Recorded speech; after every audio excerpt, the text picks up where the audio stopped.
ॐ ज्ञानतिमिरान्धस्य ज्ञानाञ्जनाश्रावया चक्षुरुन्मिलितं येन तस्मै श्रीगुरवे नमः।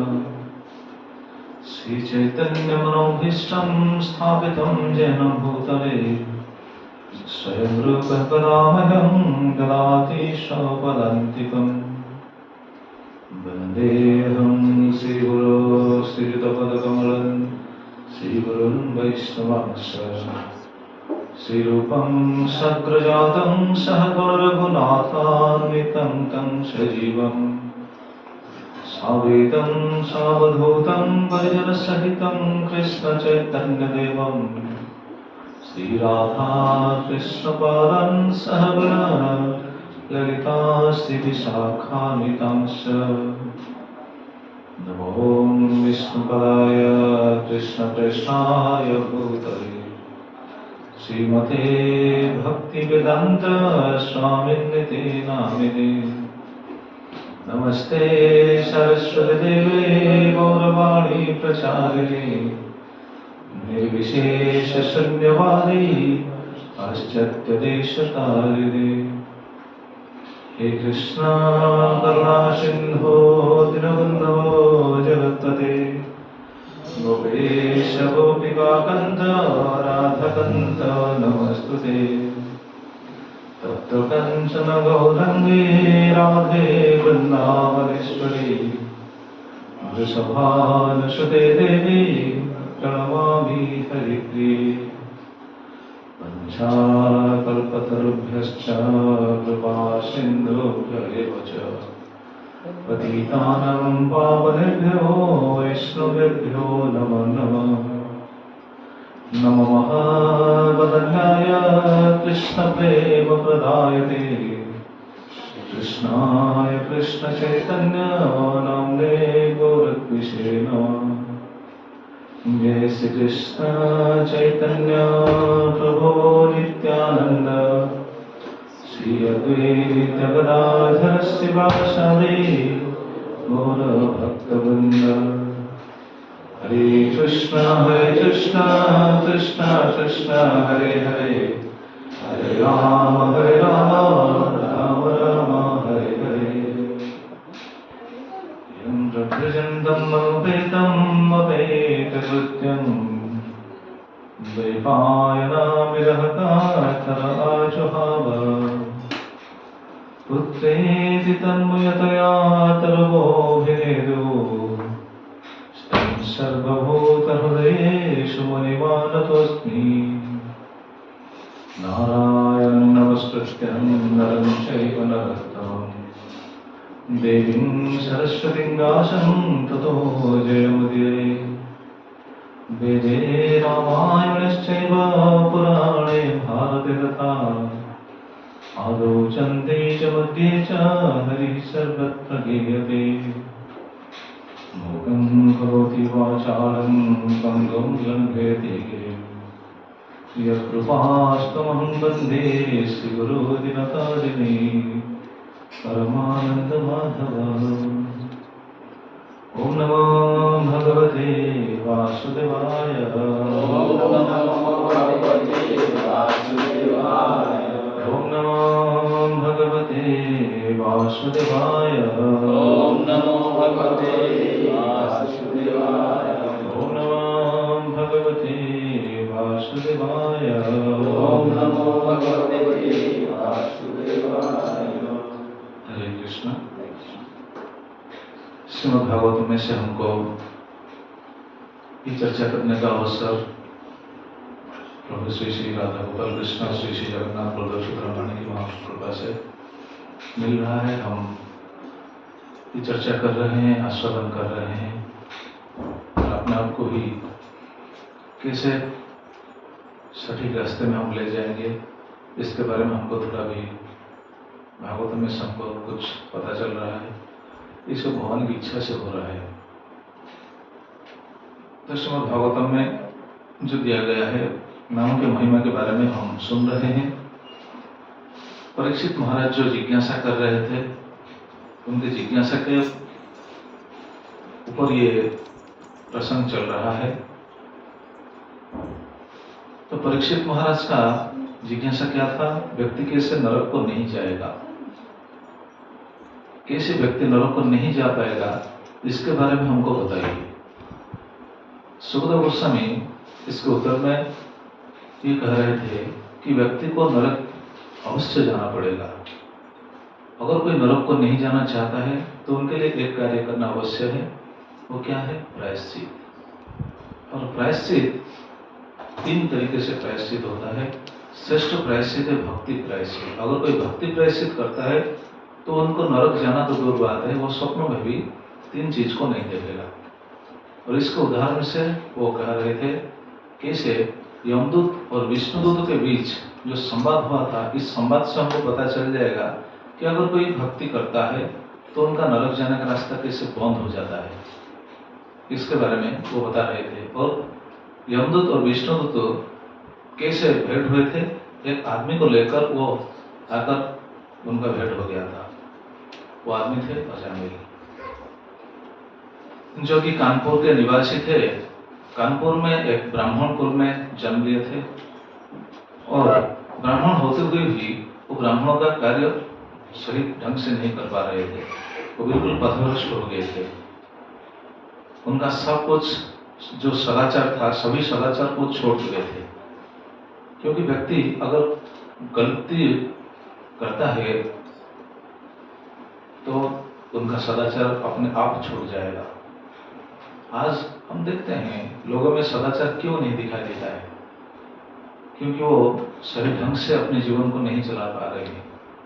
शास्त्र में जैसा दिया गया है अगर वैसा हम जीवन धारण करेंगे तो सदाचार अपने आप बरकरार रहेगा। शास्त्रों के सिद्धांतों को हम अगर उल्लंघन करेंगे तो सदाचार भी टूट जाएगा। इसलिए शास्त्र में जो सब दिया गया है हमको तो सही रास्ते में लाने के लिए ना, या फिर हमको भ्रमित करने के लिए। सही रास्ते में हम कैसे चल सकें, इसलिए तो शास्त्र में सब कुछ दिया गया ना। तो अजामिल का ऐसा स्थिति हो गया था, वो बिल्कुल सब सदाचार भ्रष्ट हो गया था और 88 साल तक बस अपने कुटुंब को पालन करते हुए ही जीवन व्यतीत कर रहा था और बिल्कुल पाप करते हुए।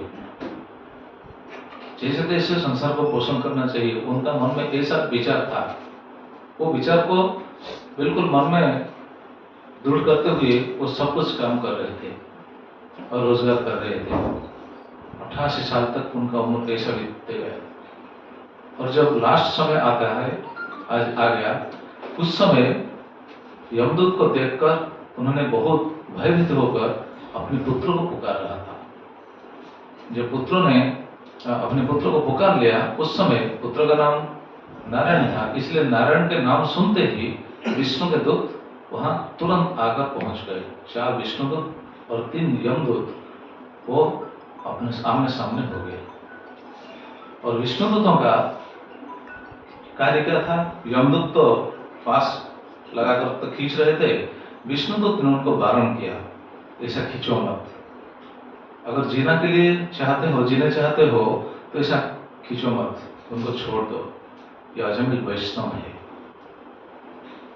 और उन्होंने तुरंत ही पूछ लिया था कि अगर आप ऐसा काम कर रहे हो तो ये उचित नहीं है। लेकिन यमदूत ने क्या बोले कि हम तो धर्मराज के दूत है, हम तो अपने काम कर रहे हैं, हम तो धर्मराज के किंकर है, आप क्यों वारण कर रहे हो? ऐसा सुनते ही यमदूत को विष्णुदूत ने 5 प्रश्न पूछे थे। अगर आप धर्मराज के दूत हो तो बताओ, हमारा ये 5 प्रश्न का उत्तर दो। 5 प्रश्न याद है किसको? क्या क्या 5 प्रश्न था?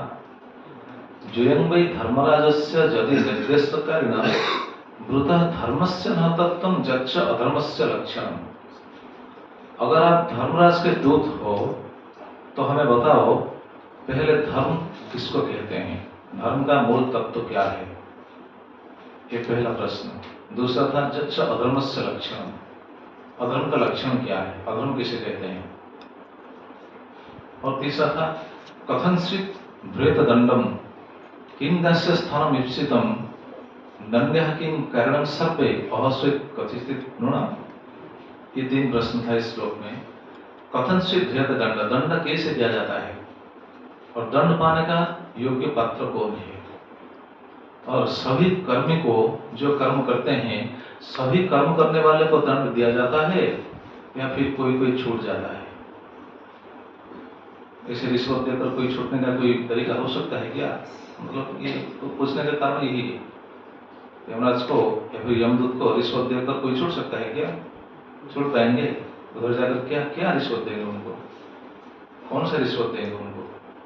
रुपया देंगे या फिर दिनार देंगे या फिर डॉलर देंगे? क्या देंगे? वहां क्या चल रहा है किसको पता है? किसको पता है क्या? क्या देंगे वहां? कुछ नहीं दे सकते हैं। तो उनका पूछने का कारण दूसरा है। तो सभी कर्मी लोग दंड पाते हैं या फिर कोई कोई पाते हैं? कोई छूट सकता है क्या? तो ये 5 प्रश्न पूछे थे और इसको उत्तर देते हुए यमराज के दूत बहुत सुंदर उत्तर दे रहे थे। कल हम सुन रहे थे, धर्म किसे कहते हैं? वेदों में जो दिया गया है वो धर्म है। लेकिन वेदों में तो सब कुछ दिया गया है, हमें तो पता नहीं वेद में क्या है। जब वेदों का सिद्धांत को अगर हमको समझना चाहिए तो क्या करना चाहिए? बस 2 शास्त्र पढ़ना चाहिए। वेदों में क्या दिया गया है हमको 2 शास्त्रों में से सब पता चल जाएगा। कौन सा 2 शास्त्र है? पहले है भगवत गीता, दूसरा है श्रीमद् भागवतम। क्यों? ये 2 शास्त्रों में से हमको वेदों के बारे में क्यों पता चलेगा? क्योंकि वेदों में क्या दिया गया है इसके बारे में भगवान श्री कृष्ण स्वयं भगवत गीता में बता दिए। वेदेश्च सर्वे अहम एव वेद्य। जितना वेद है, मतलब वेद कितना है? वेद कितना? सही तरीके से मालूम है आपको? 5 सही मालूम है? 4। हाँ जी, वेद 1 है, वेद 1 है, यजुर्वेद। आप सबके मन में ये प्रश्न आ सकता है, अरे हमने तो 4 सुना है, आप क्या 1 बोल रहे हैं? है कि नहीं? प्रभु जी वेद कितना है? वेद 1 है, लेकिन हम तो सब सुनते हैं ना, अरे वेद तो 4 है, आप कैसे 1 बोल रहे हैं? नहीं, भगवान के मुंह से जो निकला था वो 1 वेद निकला था, यजुर्वेद। व्यासदेव ने उनको व्यास किया, व्यास मतलब उनका विस्तार किया, वो 4 भाग कर दिए, वेदों के 4 विभाग कर दिए। उन्होंने विभाग करने के बाद 4 नाम दिया गया, ऋक्, साम, यजुर, अथर्व। ऐसे 4 वेद में वो विभाग हो गया, विभाजन हो गया। लेकिन पहले वेद 1 ही था। लेकिन आजकल हम कह सकते हैं वेद 4 है, बस मैं इसे पूछ लिया।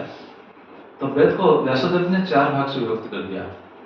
लेकिन 5 जो बोले हैं, 5 वेद 5 है। 5 क्यों है? अच्छा, आयुर्वेद 1 है। अच्छा, तो वास्तुवेद आयुर्वेद 1 है। अच्छा, नहीं, 5 वेद कहते हैं। 5वां वेद किसको कहा जाता है पता है? आयुर्वेद नहीं, आयुर्वेद भी वेद में है। 5वां वेद को हम महाभारत को 5वां वेद कहते हैं। महाभारत है 5वां वेद। लेकिन वेद 4 ही है। पहले 1 था, बाद में 4 हो गया। 5वां वेद के रूप में महाभारत को प्रणयन किया गया। और जितना भी वेद और जितना भी हम देखते हैं ये सब सभी वेद में ही है। जैसे आपने बोला आयुर्वेद, तो जो भी है ये सब वेद के अंदर ही है। तो वेद में जो कहा गया है वो है धर्म। लेकिन वेद में क्या कहा गया है हमको तो पता नहीं, इसलिए गीता पढ़ने से हमको पता चल जाएगा और भागवतम पढ़ने से हमको पता चल जाएगा वेद का सार वस्तु क्या है। कैसे पता चलेगा? क्योंकि वेदों को अगर वृक्ष के सहित हम कल्पना करें तो वृक्ष का जैसे फल से हमको वृक्ष का सार वस्तु पता चल जाता है, उसी तरह अगर भागवतम को आस्वादन करेंगे, भागवतम से हमको वेदों का सार सिद्धांत हमको आस्वादन हो पाएगा। वेद पढ़ करके आपको कुछ आस्वादन नहीं होगा। ऐसे तो लोग वेद पढ़ते हैं, पढ़ने के बाद भी बोलते हैं वेद में भगवान श्री कृष्ण का नाम ही नहीं है, बस ऐसा बोलते हैं, क्योंकि उनको पता नहीं चलता है वेद में भागवतम का भगवान श्री कृष्ण का नाम है, लेकिन हम पकड़ नहीं पाएंगे। इसलिए भागवतम अगर पढ़ेंगे तो वेदों का सार सिद्धांत सभी आस्वादन हो जाएगा भागवतम सुनने से। जैसे आप अभी तो आपका ये आस्वादन तो कुछ कुछ हो रहा है ना, अभी इतने दिन आप सुने हैं, सुनते समय आपका कुछ आस्वादन हो रहा है या नहीं हो रहा है? अगर वेद के बारे में ऐसा प्रवचन होगा तो ऐसा आस्वादन होगा? नहीं होगा, नहीं हो पाएगा। ये सही बात है, क्योंकि भागवतम आस्वाद्य है। जो भागवतम पढ़ते हैं वो आस्वादन करते हैं, जो भागवतम सुनते हैं वो आस्वादन करते हैं। तो वेद में क्या दिया गया है इसके बारे में यमदूत को पता नहीं था, बस ये बता दिए कि वेद में जो वर्णन किया गया है वो है धर्म। लेकिन हम कल चर्चा कर रहे थे वेद में क्या दिया गया है। वेदों का साफ सिद्धांत क्या है?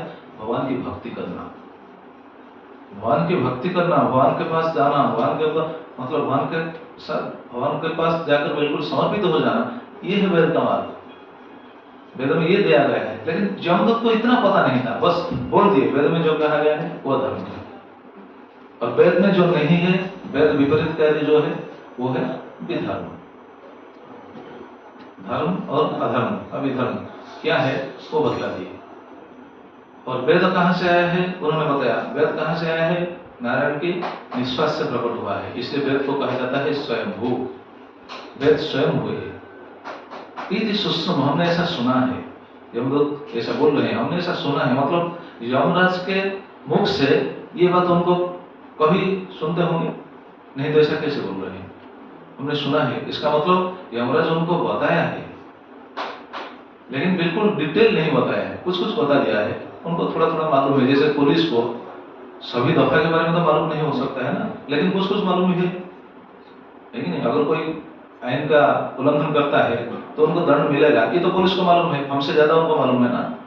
लेकिन जितना वकील को मालूम हो सकता है उतना पुलिस को मालूम हो सकता है क्या? नहीं। इसी तरह तो यमदूत को थोड़ा थोड़ा मालूम था, इसलिए बता दिए वेद में जो है वो धर्म है, वेद में जो नहीं है वो अधर्म, अविधर्म है। और वेद भगवान की मुख से निकला है। नारायणस्य निश्वास मात्रेण स्वयं एवं भवति इति स्वयंभू, नारायण के निश्वास से वो निकला है, इसलिए उनको स्वयंभू कहा जाता है। और बोल रहे थे नारायण कहाँ रहते हैं? नारायण किधर रहते हैं? अपने धाम में रहते हैं। जो संकल्प मात्र से, वो जब सोचेंगे, संकल्प करेंगे, संकल्प मात्र से इस जगत का सृष्टि स्थिति प्रलय सब कुछ हो जाएगा। जब सृष्टि होता है, कैसे सृष्टि होता है? भगवान की इच्छा मात्र से। भगवान जब इच्छा करेंगे सृष्टि होगा, इच्छा करेंगे प्रलय भी हो जाएगा। इच्छा करते ही ये सब संसार का सब कुछ चल रहा है, भगवान की इच्छा से सब चल रहा है। जैसे हवा बह रहा है, किसकी इच्छा से? हमारी इच्छा से बह रहा है क्या? नहीं। सूरज उगते हैं, किसकी इच्छा से? क्या हम ऑर्डर दे सकते हैं सूरज को, आप उगिए, आप जल्द आइए, ऐसे दे सकते हैं ऑर्डर? नहीं। इसे भगवान की इच्छा से हो रहा है। तो भगवान की इच्छा से सृष्टि स्थिति प्रलय ये सब कुछ भगवान की इच्छा से हो रहा है। और इस जगत में जो भी सृष्टि हम देखते हैं, 4 वर्ण 4 आश्रम, ये सब भगवान की इच्छा से हुआ है, भगवान से सब सृष्टि हुआ है। भागवतम अगर पढ़ेंगे या फिर कभी चर्चा होगा तो पता चल जाएगा। पहला स्कंद भागवतम में ऐसा बताया गया है। अर्जुन भगवान को जब स्तुति कर रहे हैं, अर्जुन भी भगवान को स्तुति किए हैं, बहुत जगह है, बहुत जगह में है, गीता में भी है, भागवतम में भी है। अर्जुन जब भागवतम में भगवान को स्तुति कर रहे हैं, वो भी ऐसा बात बताते हैं, प्रभु जी आपसे सब कुछ सृष्टि हुआ है।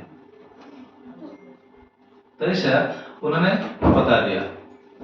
तो भगवान अपने धाम में रहकर सब कुछ करते हैं, सृष्टि स्थिति प्रलय सब कुछ उनकी इच्छा से हो रहा है। बस भगवान इच्छा करेंगे सब कुछ हो जाएगा। हम इच्छा करेंगे ऐसा नहीं हो पाएगा। भगवान की इच्छा से सब हो जाएगा, हम इच्छा करेंगे ऐसा हो पाएगा? नहीं हो पाएगा।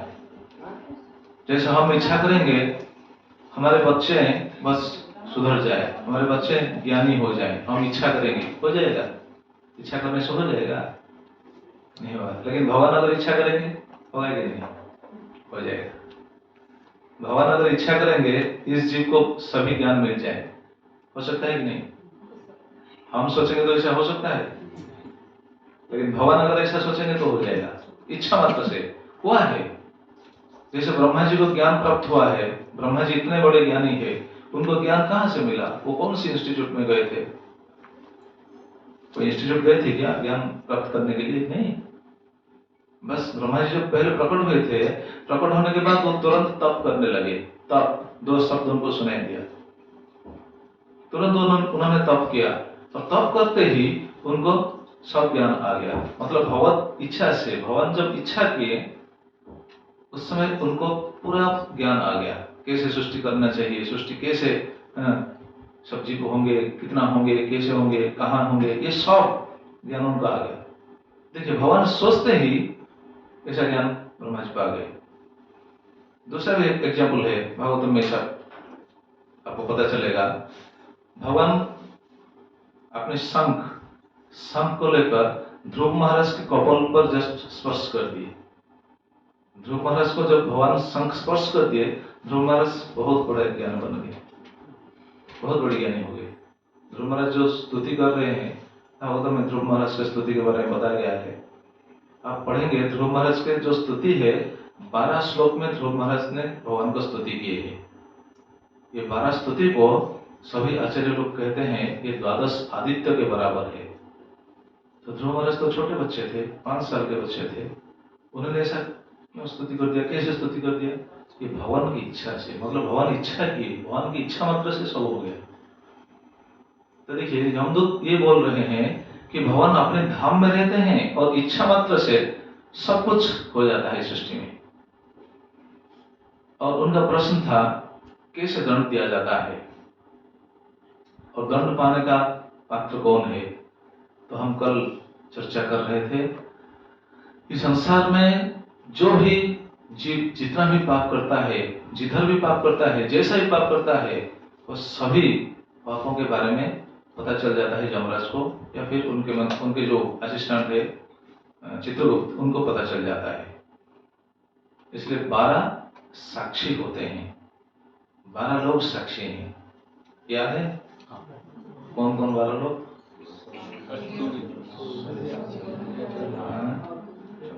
ठीक है, सुन लीजिए। ऐसे अगर आप कहेंगे तो इधर उधर होगा, इसलिए सिस्टमेटिकली 1 बाय 1 कहना चाहिए। 1 बाय 1 हम कह सकेंगे अगर शास्त्रों का श्लोक को हम याद कर पाएंगे या फिर पढ़ेंगे तो सिस्टमेटिकली हम कह पाएंगे। तो 12 साक्षी कौन है? सूर्य, अग्नि, खं, मरुत, देव, सोम, संध्या, अहनि, दिशा, कं, कु, स्वयं धर्म, इति देयस्य साक्षिण। ये 12 साक्षी हैं।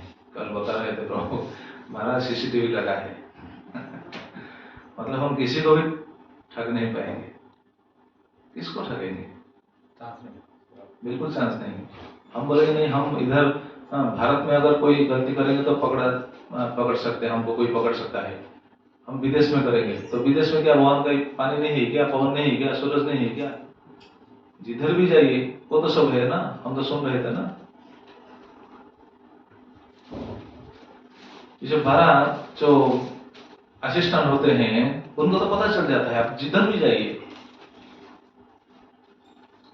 अगर कोई बोलेगा मैं मिट्टी के अंदर जो क्या बोलते हैं अभी जाते हैं ना, खदान को जो जाते हैं, इतना ऐसा नहीं, टनल के अंदर जो जाते हैं, जो कोल वगैरह निकालते हैं, यहाँ तो जो ऑयल का कुआं है उसको अंदर तो नहीं कोई जा पाएगा शायद, लेकिन कोल जहाँ से निकालते हैं उड़ीसा में ऐसा देखा जाता है, उसको अंदर तो जाते हैं ना। अगर उसके अंदर जाकर कोई किसी को मार देता है तो कोई देखता है क्या? कोई देख पाएगा? तो वहां तो साक्षी नहीं है। कौन है? हवा। एग्जैक्टली, हवा है वहां, मरुत है ना। मतलब ऐसा कोई भी जगह नहीं है जिधर हम जो भी गलती करते हैं ऐसा देखने वाले कोई नहीं है, ऐसा सोचना नहीं चाहिए। सभी जगह पर भगवान के ऐसे असिस्टेंट भगवान ने ऐसे रखे हैं। ऐसा लिखा गया है, कौन बहुत सारा जगह में लिखा गया, under you are under CCTV surveillance लिखा गया है ना। तो मतलब आप यहाँ कुछ भी गलती काम नहीं कर सकते हैं, कुछ भी भूल नहीं कर सकते हैं। अगर कुछ गलती करेंगे तो जरूर पकड़ा जाएंगे, है कि नहीं? तो भगवान का सृष्टि इतना सुंदर, इतना सिस्टमेटिकली भगवान बनाया है, इधर अगर कोई भी कुछ भी गलती करता है तो वो जरूर पकड़ जाएगा। मतलब हम जो भी पाप करते हैं, पाप मतलब हम शास्त्रों के नियम को अगर उल्लंघन कर रहे हैं तो हमको पता चलता है, उनको पता चलता है। इसलिए हमको क्या करना चाहिए आगे बताएंगे, इसलिए हमको शास्त्रों के सिद्धांत को पकड़ करके चलना चाहिए। शास्त्रों को सिद्धांत को उल्लंघन करते हुए हम हमारा जीवन को ये बिताएंगे, ऐसा सोच नहीं गलत है, ऐसा सोच नहीं भूल है, ऐसा सोचना अपराध है। इसीलिए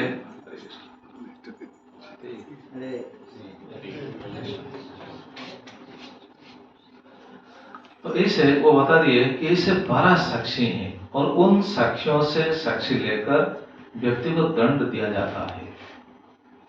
कल हम यहाँ कथा को विराम दिए थे। एति अधर्म विज्ञात स्थानम दंडस्य युज्यते सर्वे कर्मानुरोधेन दंडम अर्हति कारिणा। एति इन 12 साक्षियों से अधर्म विज्ञात, अधर्म को जानकर व्यक्ति को दंड दिया जाता है।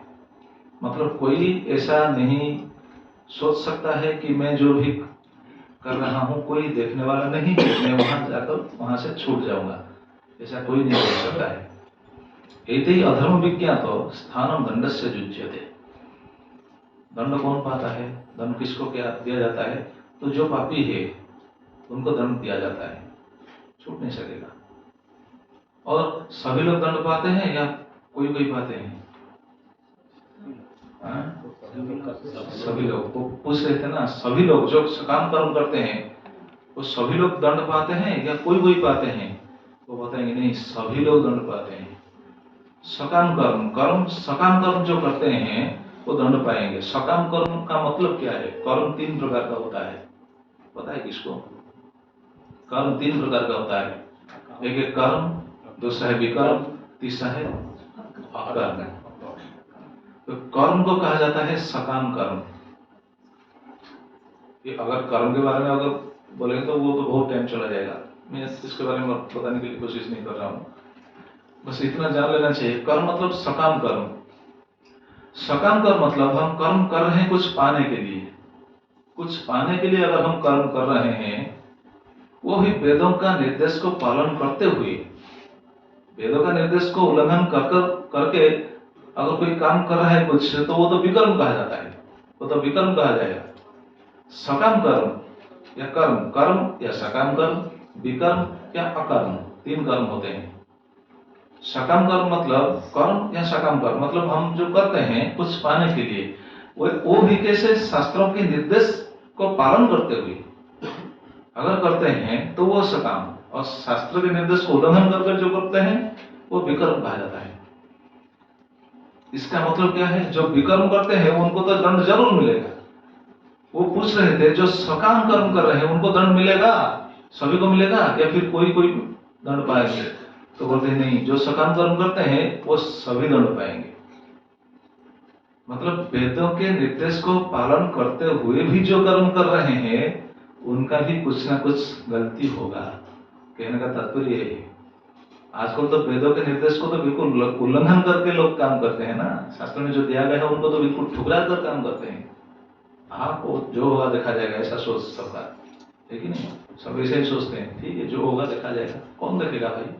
देखेंगे यमदूत, दिखाएंगे वहां। जो सोचते हैं जो होगा देखा जाएगा, हम देखेंगे नहीं, वो दिखाएंगे हमको। कैसे दिखाएंगे पता चलेगा वहां। इसलिए बोल रहे हैं सर्वे कर्मानुरोध है ना दंडम अर्हति कारिणा, मतलब सभी कर्मी, यहाँ जो सब लोग कर्म करते हैं मतलब सभी तो कर्म करते हैं, दंड अवश्य पाएंगे, नरक को अवश्य जाएंगे। देखिए शास्त्र में क्या बताया गया, आप श्लोक देखेंगे तो पता चलेगा। सर्वे कर्मानुरोधेन दंडम अर्हति कारिणा, सभी कर्मी जो कर्म करते हैं वो दंड अवश्य ही पाएंगे, उनको दंड अवश्य दिया जाएगा। अगर ऐसा है तो यमदूत, देखिए यमदूत ऐसा बोल रहे हैं, ये बोलने वाला यमदूत है। विष्णुदूत बाद में फिर पूछेंगे, अच्छा अगर सभी कर्मी जो कर्म करते हैं दंड पाएंगे, तो जो पुण्य कर्म करते हैं, जो पाप करते हैं वो दंड पाएंगे, वो दंड के अधिकारी है। लेकिन जो पुण्य कर्म करते हैं उनको दंड मिलेगा क्या? क्या आपका मन में क्या आ रहा है? जो पुण्य कर्म करते हैं उनको दंड मिलेगा? नहीं मिलेगा। यमदूत को विष्णुदूत ने ऐसे पूछ रहे हैं। ये हमारा भी मन में ऐसा आ रहा है ना, लोग भी ऐसा सोच सकते हैं, जो पुण्य कर्म करते हैं उनको भी दंड मिलता है, ऐसा कैसे हो सकता है? ऐसा तो नहीं मिलेगा। लेकिन ये तो बता रहे हैं सभी को दंड मिलेगा। जो पुण्य कर्म करते हैं उनको भी दंड मिलेगा। कैसे मिलेगा? बाद में जो श्लोक दिया गया है आप देखिए, संभवन्ति हि कर्माणि विपरीतानि च नघ कारणं गुण संगोस्ति न हि देहवान कर्मकृत। बहुत सुंदर। देहवान न हि कर्मकृत संभवन्ति हि भद्राणि विपरीतानि च अनघ। हे अनघ, अनघ मतलब है निष्पाप पुरुष। यमदूत संबोधन कर रहे हैं विष्णुदूतों को, हे निष्पाप पुरुष गण, संभवन्ति ही भद्राणी, अगर इधर कोई भद्राणी मतलब पुण्य कर्म भी करता है लेकिन अज्ञानसार से उनका भी कुछ ना कुछ दोष हो जाएगा। विपरीतानि च अनघ, अनघ जो इधर पुण्य भी करते हैं अज्ञानसार से भी उनका कुछ ना कुछ दोष हो जाएगा, कुछ ना कुछ पाप हो जाएगा। जैसे हम उस दिन बोल रहे थे ना पहले, जब हम चलते हैं, चलते समय हमारे पैरों के नीचे बहुत सारा जीव मर जाते हैं, बहुत सारे चिंटी मर जाते हैं, पाप होता है। गाड़ी चलाते हैं, गाड़ी के नीचे, गाड़ी के पहिए के नीचे बहुत जीव आ जाते हैं, वो मर जाते हैं। रसोई करते हैं, बहुत सारे जीव मर जाते हैं। कुकिंग करने के समय, वेजिटेबल कटिंग करते समय बहुत सारा ऐसा कार्य होता है जिधर बहुत सारे जीव मर जाते हैं। हम तो जानबूझकर तो उनको नहीं मारते हैं ना, फिर भी वो मर जाते हैं। देखिए, हम पुण्य करते हुए भी अज्ञानसार से भी बहुत सारा भूल हो जाता है। इसलिए बता रहे हैं संभवन्ति ही भद्राणी, अगर कोई जितना भी पुण्य कर्म कर सकता है लेकिन विपरीतानि च अनघ, विपरीत कार्य अवश्य हो जाता है उनसे। आप बताइए, अब हम सब नरक जाएंगे या नहीं? अवश्य जाएंगे। मैं तो जाएगा। मैं जाएगा। अब बताइए, नरक जाएगा ना नहीं? अवश्य जाएंगे। तो बचना चाहते हैं ना नहीं? बचना चाहते हैं? हाँ जी, सोल्यूशन तो सुनेंगे। ये बातचीत हो रहा है मतलब इसका सोल्यूशन भी आगे आएगा ना। इसके लिए तो हम ये टॉपिक ले रहे हैं, इसलिए तो भागवत में ये टॉपिक दिया गया है। तो विपरीतानि च अनघ, देखिए शास्त्र में इसका बहुत सुंदर वर्णन है। एक राजा थे, आप सुनिए, भागवत में ऐसा वर्णन है। एक राजा थे, वो राजा बहुत पुण्यवान थे लेकिन उनका शरीर परिवर्तित हो गया। कैसा हुआ? एक लीला है, लीला सुनने से आपको पता चलेगा।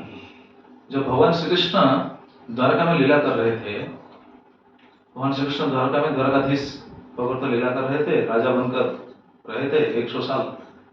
उस समय उनके बच्चों लोग जितने थे, उनके बच्चे जाकर खेल रहे थे, गार्डन में खेल रहे थे। उसी समय उन्होंने देखा एक कुआं के अंदर एक बहुत बड़ा क्रोकोलास, संस्कृत में कहा गया है क्रोकोलास, इंग्लिश में क्या होगा? जैसे गोधी, उड़िया में गोधी बोलते हैं।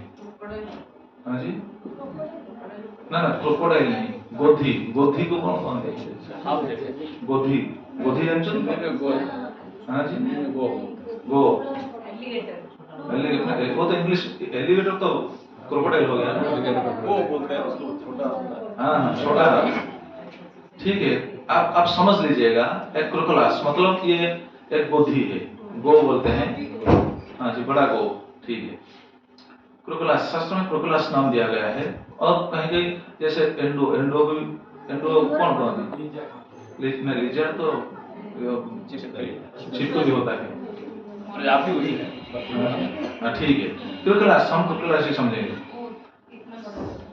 हाँ वही वही, मॉनिटर, ओके ठीक है,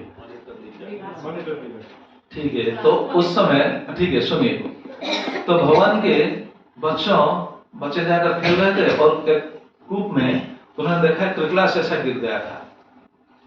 तो उनको देखकर बहुत दया आया और उनको निकालने के लिए कोशिश की, लेकिन बहुत कोशिश करने के बावजूद भी वो निकाल नहीं पाए। तब तुरंत जाकर भगवान श्री कृष्ण को ये बात बता दी। अभी तुरंत भगवान श्री कृष्ण वहां आए, आकर अपने हस्त कूप के अंदर डालकर उनको पकड़ करके बाहर ले आए। भगवान के लिए तो कोई कार्य असंभव नहीं है ना, हमारे लिए असंभव है, लेकिन भगवान के लिए क्या असंभव है? तो भगवान उनको पकड़ करके बाहर ले आए। जब भगवान का हस्त उनको लग गया, भगवान का हस्त स्पर्श के मात्र ही उनका शरीर बदल गया। भागवत में ऐसा है, अब भागवत पढ़ने तो पता चलेगा, 10वां स्कंद में ऐसा है, 10वां स्कंद 67 या 64 चैप्टर जो। तो वो बाहर आ गया, बाहर आकर उनका शरीर परिवर्तन हो गया और तुरंत ही वो भगवान के चरण कमल पर गिरकर प्रार्थना करने लगा।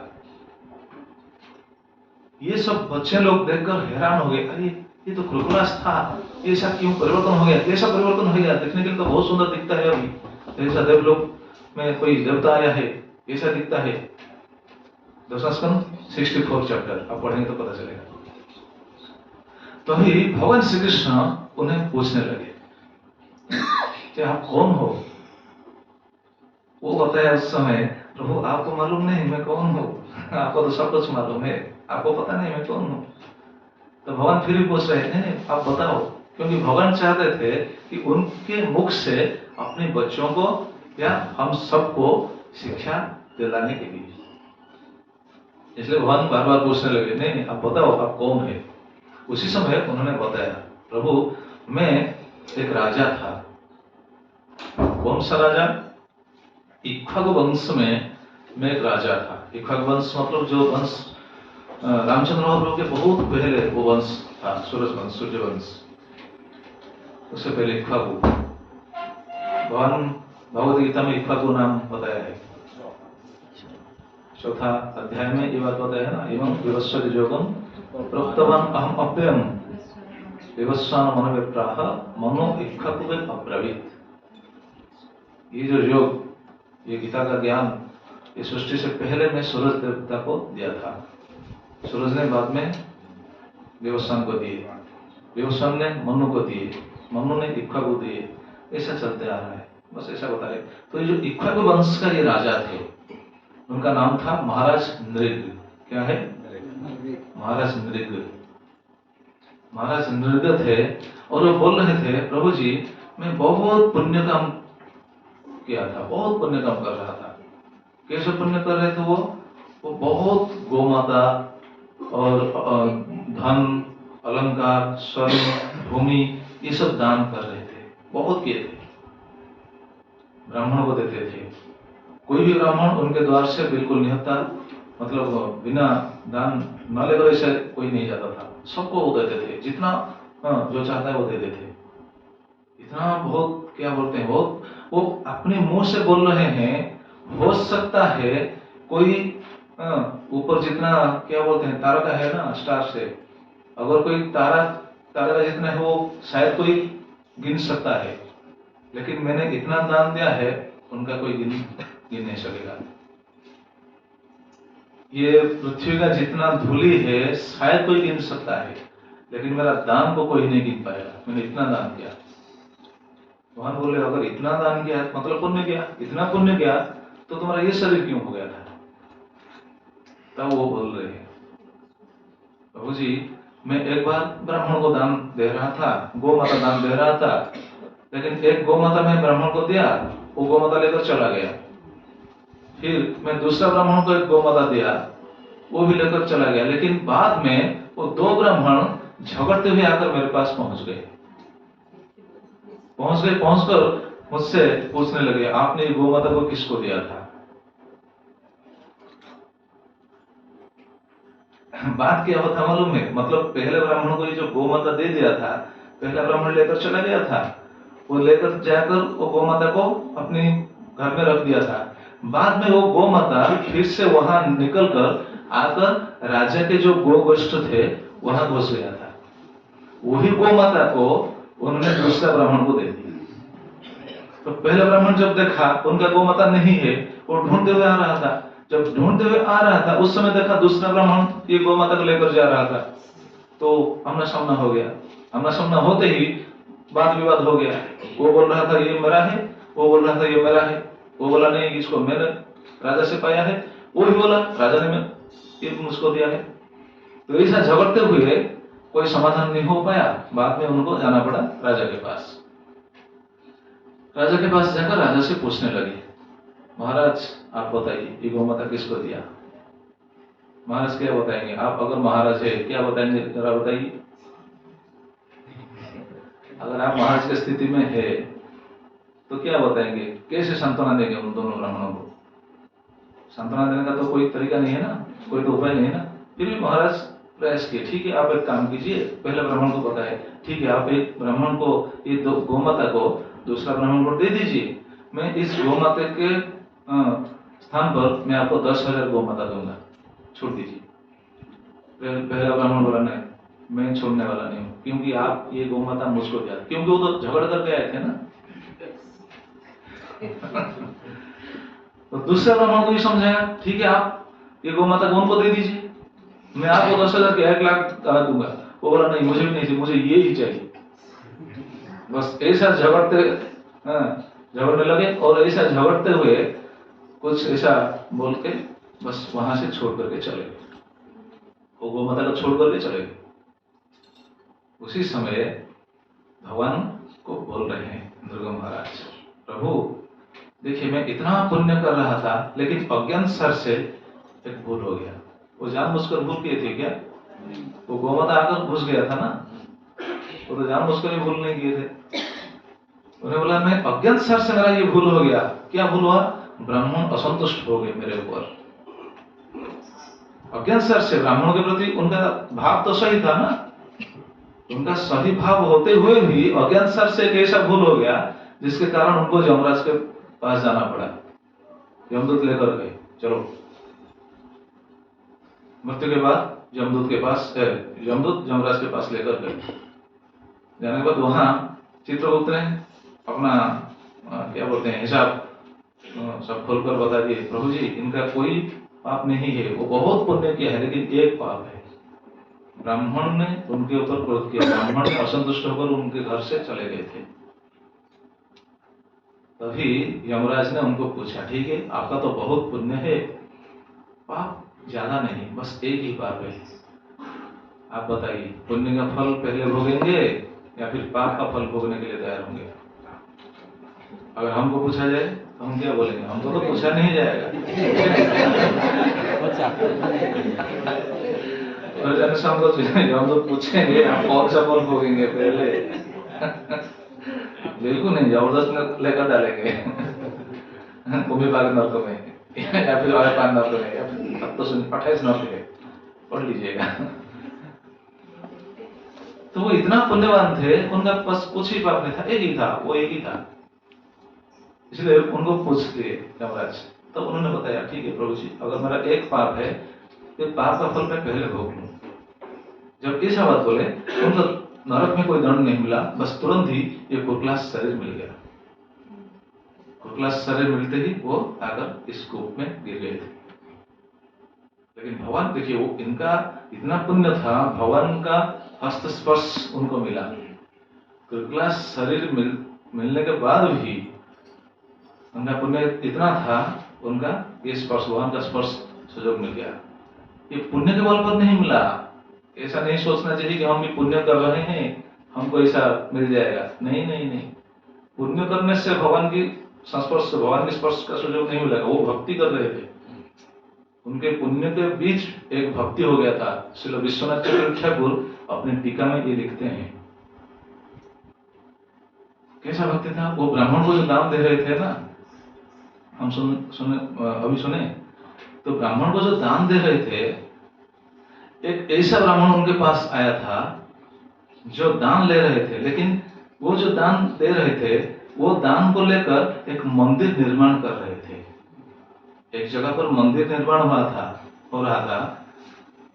वो जो ब्राह्मण को ये दान दिए, ये दान को लेकर वो मंदिर के निर्माण कार्य में लगा दिए। तो मतलब ये जो दान दे रहे थे, ये दान जाकर डायरेक्ट भगवान की सेवा में लग गया, तो ये भक्ति में बदल गया। ये भक्ति के फलस्वरूप भगवान आकर उनको स्पर्श करने का सुयोग मिल गया उनको। तुरंत भगवान के हस्त स्पर्श मात्र से ही उनका शरीर परिवर्तित हो गया और तुरंत वो चला गया देवलोक। तो कहने का तात्पर्य क्या है? कौन सी प्रसंग पर हम ये चर्चा कर रहे थे? संभवंती ही भद्राणि विपरीतानि च अनघा। कोई जितना भी पुण्यवान हो सकता है, लेकिन उनका त्रुटि, दोष, पाप होगा ही होगा, अवश्य होगा, क्योंकि अज्ञान शर से कुछ ना कुछ तो होने वाला है। बोला ये जगत का स्वरूप ऐसा ही, इसलिए हमको बहुत संभल करके चलना चाहिए। जैसे जितना आप संभल करके चले तो भी पाप होगा, इसलिए तो भक्ति करना चाहिए। भक्ति करने से सभी पाप तो नष्ट हो जाएगा। भगवान का नाम लेना चाहिए। हरे कृष्णा कृष्णा कृष्णा हरे हरे, हरे राम राम राम हरे। ये नाम लेने से सभी पाप कैसे धुल जाते हैं ये तो आगे चर्चा में आएगा। तो अभी यमदूत ने ऐसा बताया कि जो भी जितना भी पुण्य कर सके, लेकिन पाप अवश्य होगा, इसलिए सभी कर्मी लोग दंड अवश्य पाएंगे। और कैसे दंड दिया जाता है? कथन सिद्ध हृदय दंड, कैसे दंड दिया जाता है अभी बता रहे हैं। जेन जावान यथा धर्म धर्मभाग यह समिहित सैव तत्फलं भुंक्ते तथा तावतमुत्र वै। जो जैसे पाप करता है उनको वैसे ही दंड मिलता है। जितना पाप है, जैसे पाप किया है, उनको वैसे ही इतना ही दंड दिया जाएगा नरक में। जैसे हम सुन रहे थे ना पहले, जैसे पाप हुआ है वैसा प्रायश्चित करना चाहिए। अगर प्रायश्चित नहीं किया है तो वहां वैसा दंड मिलेगा, ऐसे बताया गया है। जैसे हम इधर देखते हैं स एव तत्फलं भुंक्ते तथा तावत अमुत्र वै। जैसे हम इधर देखते हैं एक आदमी मरने के बाद नरक हो जाता है, नरक से दंड भोगने के बाद फिर इधर आता है, इधर आने के बाद भी उनको कर्मफल भोगना पड़ता है, ठीक नहीं? जो जैसा कर्मफल भोगता है, इस कर्मफल से पता चल जाता है कि वो पहले क्या किया है। अपने कर्मफल के हिसाब से, कर्मफल अनुसार उनको सुख या दुख मिलता है। सिद्धो स्वामी अपने टीका में ये बात बता रहे हैं, अधर्म अनुसारण दंडम धर्मानुसारण सुखम इत्यर्थ। जैसे हम पिछले जन्म में अधर्म किए हैं वैसे दंड मिलता है, जैसे धर्म किए हैं वैसे फल मिलता है। हम इधर कुछ सुख पा रहे हैं, कुछ हमारा ज्ञान है, मतलब मेटेरियल दृष्टिकोण से अगर हम ऐसा सोच रहे हैं कि हमारा बहुत ज्ञान है, हम बहुत बड़ा पोस्ट में है, बहुत हमको लोग सम्मान दे रहे हैं, बहुत इंटेलिजेंट पर्सन है, बहुत पढ़ाई किए हैं, बहुत धन है, ये सब जो हम हमारे लिए है, हमारे पास है, ये सब पहले जन्म का क्या है? पुण्य का फल है। ये पुण्य का फल अभी हम भोग रहे हैं। और जो कुछ दुख भोग रहे हैं, जो कुछ समस्या आ रहा है, ये पहले जन्म का पाप का फल है। इधर जितना भी बड़ा आदमी हो सकता है, जितना भी उच्च शिक्षित हो सकता है, जितना भी पोस्ट पोजीशन भी हो सकता है, क्या उनका दुख नहीं है क्या? जरा बताइए, उनका समस्या नहीं है क्या? उनका भी समस्या होता है, सभी का समस्या है। जगत तो ऐसे ही गढ़ाया गया है, इसे क्या बोलते हैं, इसे निर्माण किया गया है। दुखालयम अशस्वतम, यहाँ दुख भोगने के लिए तो जिनको आना पड़ता है। दुख कैसे भोगेंगे? अपने कर्म फल के हिसाब से, कर्मानुसारण। यहाँ बताया गया है अधर्मानुसारण दंडम धर्मानुसारण सुखम इत्यर्थ। और कोई पूछ सकता है ये बात कौन बता रहे हैं? ये बस याद होना चाहिए, याद रहना चाहिए। ये बात कौन बतला रहे हैं? यमदूत। विष्णुदूत बस प्रश्न पूछ रहे हैं, यमदूत इसका उत्तर दे रहे हैं। ये सब अभी विष्णुदूत पूछेंगे, अच्छा हमको कैसे पता चलेगा इधर ऐसा कर्म के अनुसार हमको फल मिलता है, हमको ऐसा कैसा पता चलेगा? देखिए विष्णुदूत के प्रश्नों को कैसे बताते हैं यमदूत। यथा इह देव प्रवरास्त्रविध्यम उपलभ्यते भूतेषु गुण वैचित्र्यात् तथा अन्यत्र अनुमीयते। बहुत सुंदर श्लोक। यथा इह देव प्रवरो, हे देवगणों में से श्रेष्ठ।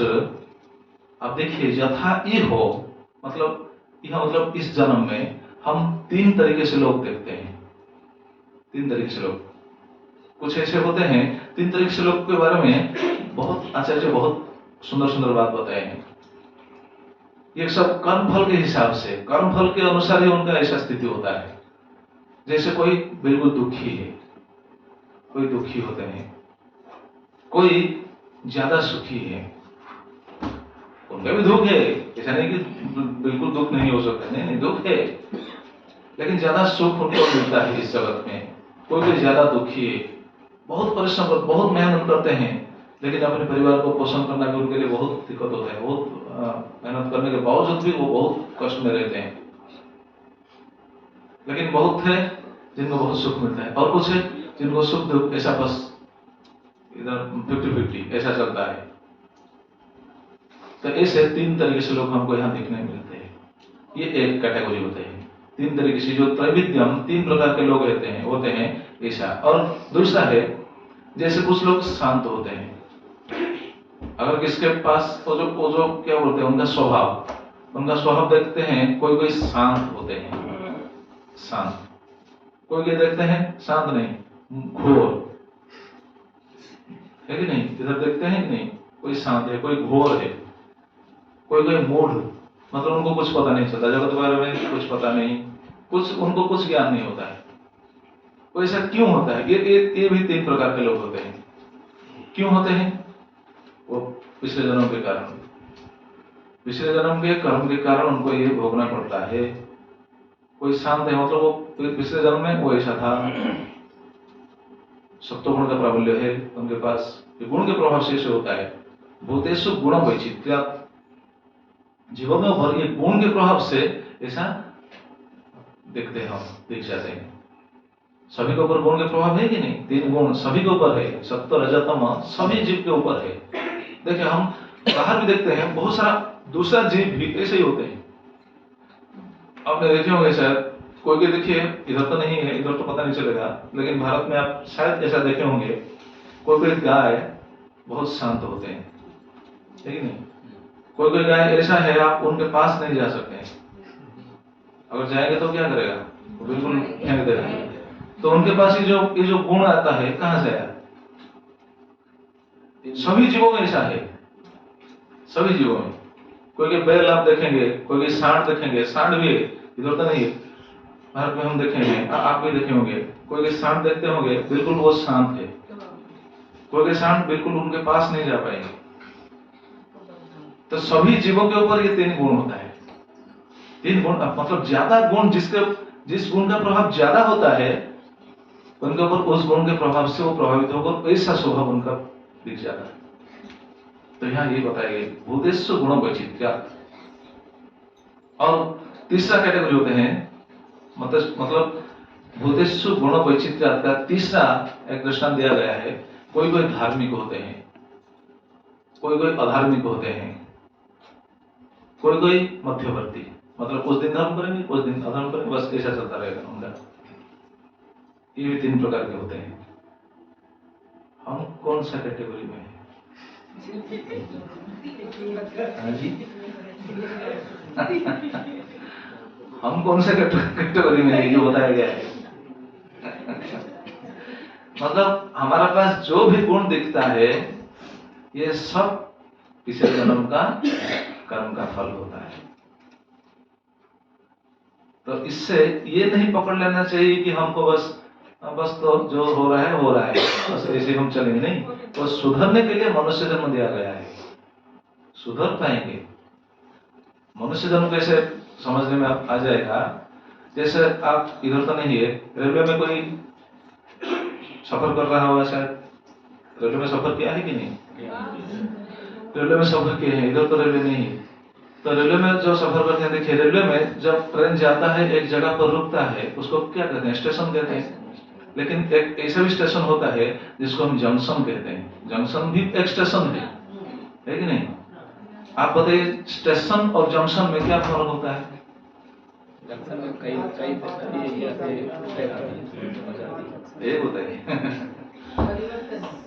स्टेशन में और जंक्शन में क्या फर्क होता है? स्टेशन में हम जाते हैं, स्टेशन से क्या होता है? ट्रेन आएगा जाएगा। लेकिन जंक्शन में इंजन चेंज हो सकता है, ट्रेन का दिशा परिवर्तन हो सकता है कि नहीं? दूसरा जितना योनि है, मतलब दूसरा मनुष्य जीवन को छोड़कर के, मनुष्य जीव को छोड़कर के जितना भी जीव है, 80 लाख प्रकार का जो जीव है, ये सब ट्रेन स्टेशन जैसा है। मनुष्य जीवन ऐसा है, वो जंक्शन जैसा है। मतलब ये शरीर को मिलने का ये फायदा है, इस शरीर से हम हमारा दिशा को परिवर्तन कर सकते हैं, है कि नहीं? दूसरा शरीर में ऐसा नहीं हो पाएगा, वो स्टेशन जैसा है, बस ट्रेन आएगा जाएगा, मतलब वो शरीर उनको मिला है, वो शरीर छोड़ने के बाद उनको क्या शरीर मिलेगा वो उनके हिसाब से है। लेकिन मनुष्य अगर चाहेगा तो उनका दिशा वो अपने आप बदल पाएगा, उनके लिए ऐसा शक्ति दिया गया है। इसलिए तो कहा गया है ना, मनुष्य सबसे श्रेष्ठ प्राणी है, मनुष्य सबसे विद्वान है, मनुष्य अपने आप को सुधर पाएगा, अपने जीवन को सफल कर पाएगा। बहुत भजन में भी ये बताया गया है।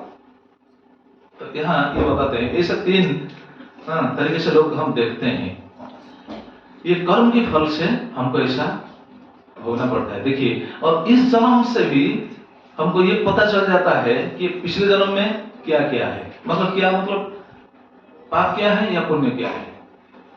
देखिए कितने सुंदर बात बताते हैं, आप श्लोक देखेंगे तो पता चलेगा। वर्तमानो अन्यो कालो गुण अभिज्ञापक यथा एवं जन्म अन्यो एतत् धर्म धर्म निदर्शनम। वर्तमानो अन्यो कालो, मतलब वर्तमान इस जन्म से ये पता चल जाता है। अन्यो कालो, अन्यो कालो मतलब इनका पहला जन्म क्या था, आने वाला जन्म क्या होगा। क्या मतलब मनुष्य या पशु, ये इसके बारे में नहीं बताया गया है, मतलब उनका स्वभाव क्या होगा, तो पिछले कौन थे, पिछले क्या कर रहे थे, पिछले जन्म में वो पापी थे या पुण्यात्मा थे, ये बात बताया गया है। मतलब हम सभी जीव जो पाप करते हैं वो किधर जाएंगे, नरक जाएंगे, जो पुण्य करते हैं वो किधर जाएंगे, स्वर्ग जाएंगे। जो ज्यादा पुण्यात्मा है वो स्वर्ग जाएंगे, जो ज्यादा पापी है वो नरक जाएंगे। पापी ज्यादा कम जो भी हो, पापी है तो नरक जाएंगे, लेकिन ज्यादा पुण्यवान जो वो स्वर्ग जाएंगे। मतलब ये धर्म का फल है स्वर्ग जाना, पाप का फल है नरक जाना। जब यह बताया गया है, वर्तमान अन्य काल गुण अभिज्ञापक यथा, इस जन्म को देखकर हमको ये पता चल जाएगा कि पिछले जन्म में क्या थे, अगले जन्म में वो किधर जाएंगे, क्या होगा। कैसे, उनके स्वभाव से, उनके स्वभाव से पता चल जाएगा। बोलते हैं एवं जन्म अन्य एतत् धर्म अधर्म निदर्शनम। ठीक उसी तरह एक जीव को देख करके वो पिछले जन्म में धर्मपरायण थे या अधर्मपरायण थे ये पता चल जाएगा, और अगले जन्म में वो धर्मपरायण होंगे या अधर्मपरायण होंगे ये भी पता चलेगा। ये बहुत गुरुत्वपूर्ण और तत्व जिनिस है, तत्व चीज है, तत्व बात। इस जन्म में पता चल जाएगा कि पिछले, मतलब जैसे अगर हम बोलेंगे कौन स्वर्ग से आया है, कौन नरक से आया है, ये पता चल जाएगा। हम देखेंगे तो पता चल। देखिए ये प्लेटफॉर्म ऐसा है, मतलब ये भूपृष्ठ, ये जो क्या बोलते हैं मर्त्यलोक, ये भूलोक, मर्त्यलोक ऐसा है, ये भी एक जंक्शन है। अगर कोई पुण्य कर्म करता है तो स्वर्ग जाएगा, स्वर्ग में पुण्य कर्म को भोगने के बाद फिर उनको आना पड़ेगा इधर। अगर कोई नरक जाता है, नरक को जाकर पाप के फल दंड भोगेगा, भोगने के बाद फिर इधर आएगा, जंक्शन को आएगा, मर्त्यलोक को आएगा। तो पिछले जन्म में कौन पापी थे, कौन अधार्मिक थे और कौन धार्मिक थे, इस जन्म के उनके आचरण को देखकर पता चल जाएगा। शास्त्र में ऐसा वर्णन दिया गया है, सुनेंगे। मतलब इस जन्म को देखकर पता चल जाएगा वो पिछले जन्म में धार्मिक थे या अधार्मिक थे, वो स्वर्ग से आए हैं या नरक से आए हैं। सुनेंगे, सुनने से एक चीज भी याद होना चाहिए, इसको सुनकर हम देखेंगे नहीं दूसरों को, ये वो कहाँ से आया है ये नहीं सोचना चाहिए। हाँ, ये तो चेक करेंगे सभी, हमको पता चल गया, अभी देखेंगे वो कहाँ से आया है, इसलिए हम बताने के लिए तैयार नहीं है। हाँ, सुनेंगे, किस लिए सुनते हैं हम जो शास्त्र सुन रहे हैं, चर्चा कर रहे हैं, क्या सुनना चाहिए, किस लिए, दूसरों को देखने के लिए नहीं, अपने आप को देखने के लिए, अपने आप को देखने के लिए सब शास्त्र में दिया गया है। नहीं तो आजकल शास्त्रों का सिद्धांत को लेकर सब दूसरों को देखेंगे, वो कैसा है, वो क्या है, वो नरक से आया है नहीं, वो स्वर्ग से आया है, ऐसा नहीं। देखिए ठीक है, सुनिए, धार्मिक लोग जो होते हैं उनके पास क्या क्या चिन्ह दिखाई देते हैं, जो अधार्मिक है, जो नरक से आए हैं, स्वर्ग से जो आए हैं, उनके पास क्या क्या चिन्ह है, शास्त्र में ऐसा वर्णन है। 2 शास्त्रों में शायद, पद्म पुराण में भी है, चाणक्य पंडित भी लिखते हैं। अच्छा, जो स्वर्ग से आए हैं उनका चिन्ह क्या है?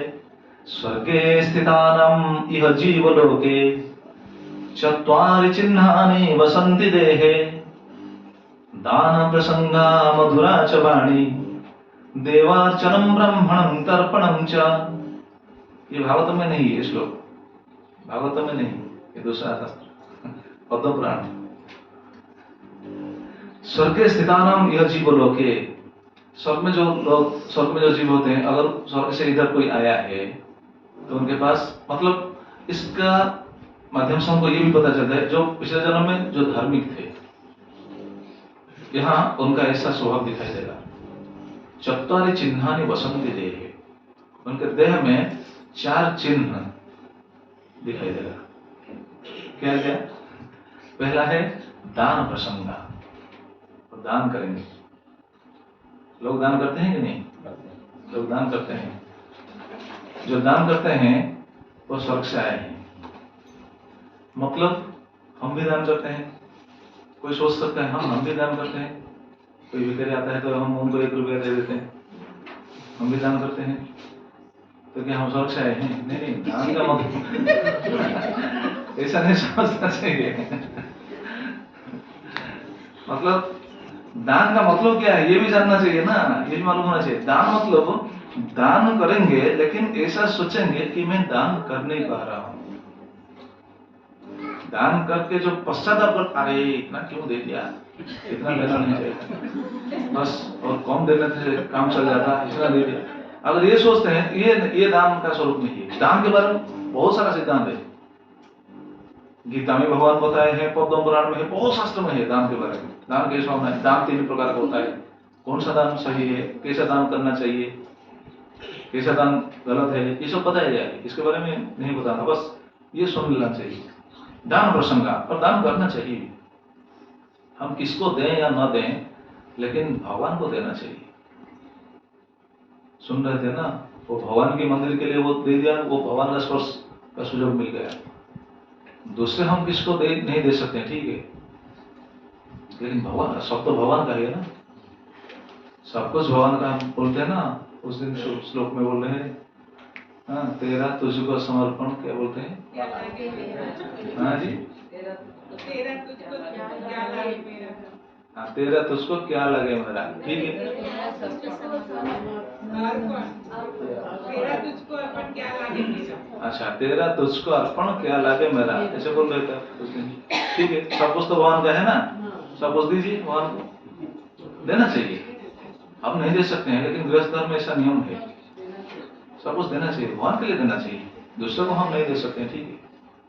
हमारे सामने कोई शुद्ध व्यक्ति नहीं है, हम उनको देख नहीं पा रहे हैं, नहीं दे रहे हैं, ठीक है, वो दूसरा बात है, लेकिन भगवान को देना चाहिए, सब कुछ उनको तो समर्पण करना चाहिए। तो जो दान प्रसंगा, वो है धार्मिक जीवन का चिन्ह। इसलिए दान भगवान भी बताए हैं, दान करना चाहिए। कैसे दान करना चाहिए? भगवान 10वें स्कंद में ऐसा बताया है, प्राणी अर्थे धिया वाचा श्रेय आचरण सदा। और हो सकता है तो प्राण देकर भी दान करना चाहिए, प्राण दान करना चाहिए किसी के मंगल के लिए। हम तो नहीं दे सकते हैं, दे सकते हैं क्या? प्राण दे सकते हैं? हरि बोल, प्राण देना चाहिए, दे सकते हैं? कुछ हद तक देते हैं ना, कितना? किडनी देते, बहुत से किडनी सब मतलब वही प्राण है जैसा। हाँ, ठीक है। तो फिर भी हम सोचेंगे, फिर भी हम सोचेंगे ना, जरूर सोचेंगे, जरूर सोचेंगे, फिर भी हम सोचेंगे, ठीक है, आप प्राण देंगे, ठीक है, मेरा आँख नहीं दिख रहा है, मुझे आँख कौन देगा? आँख उठाइए, मुझे आँख चाहिए, मेरा आँख को नहीं दिख रहा है, ये आँख मेरा काम नहीं कर रहा है, कौन देगा आँख? फिर भी सोचेंगे, अरे आँख देने से काना हो जाएंगे, ऐसा कैसे होगा? मेरी खराब हो गई तो क्या होगा? हाँ जी, हाँ, आपको ऐसे बोलेंगे, आपको दे दूं, मेरी खराब हो जाए, मेरा क्या होगा? ये तो बोल रहा हूँ, और क्या? लेकिन बोलते हैं प्राण देकर भी बचाना चाहिए, मतलब दान देना चाहिए, अर्थे धन भी देना चाहिए, धिया किसी को बुद्धि भी देना चाहिए। जो साधु लोग देते हैं, बुद्धि, उनको सही सही दिशा दिखाना चाहिए, सही रास्ता दिखाना चाहिए, धिया। और लास्ट में बोलते हैं वाचा, वचन। वचन भी देना चाहिए। वचन कैसे देंगे? वचन देना का अर्थ क्या है?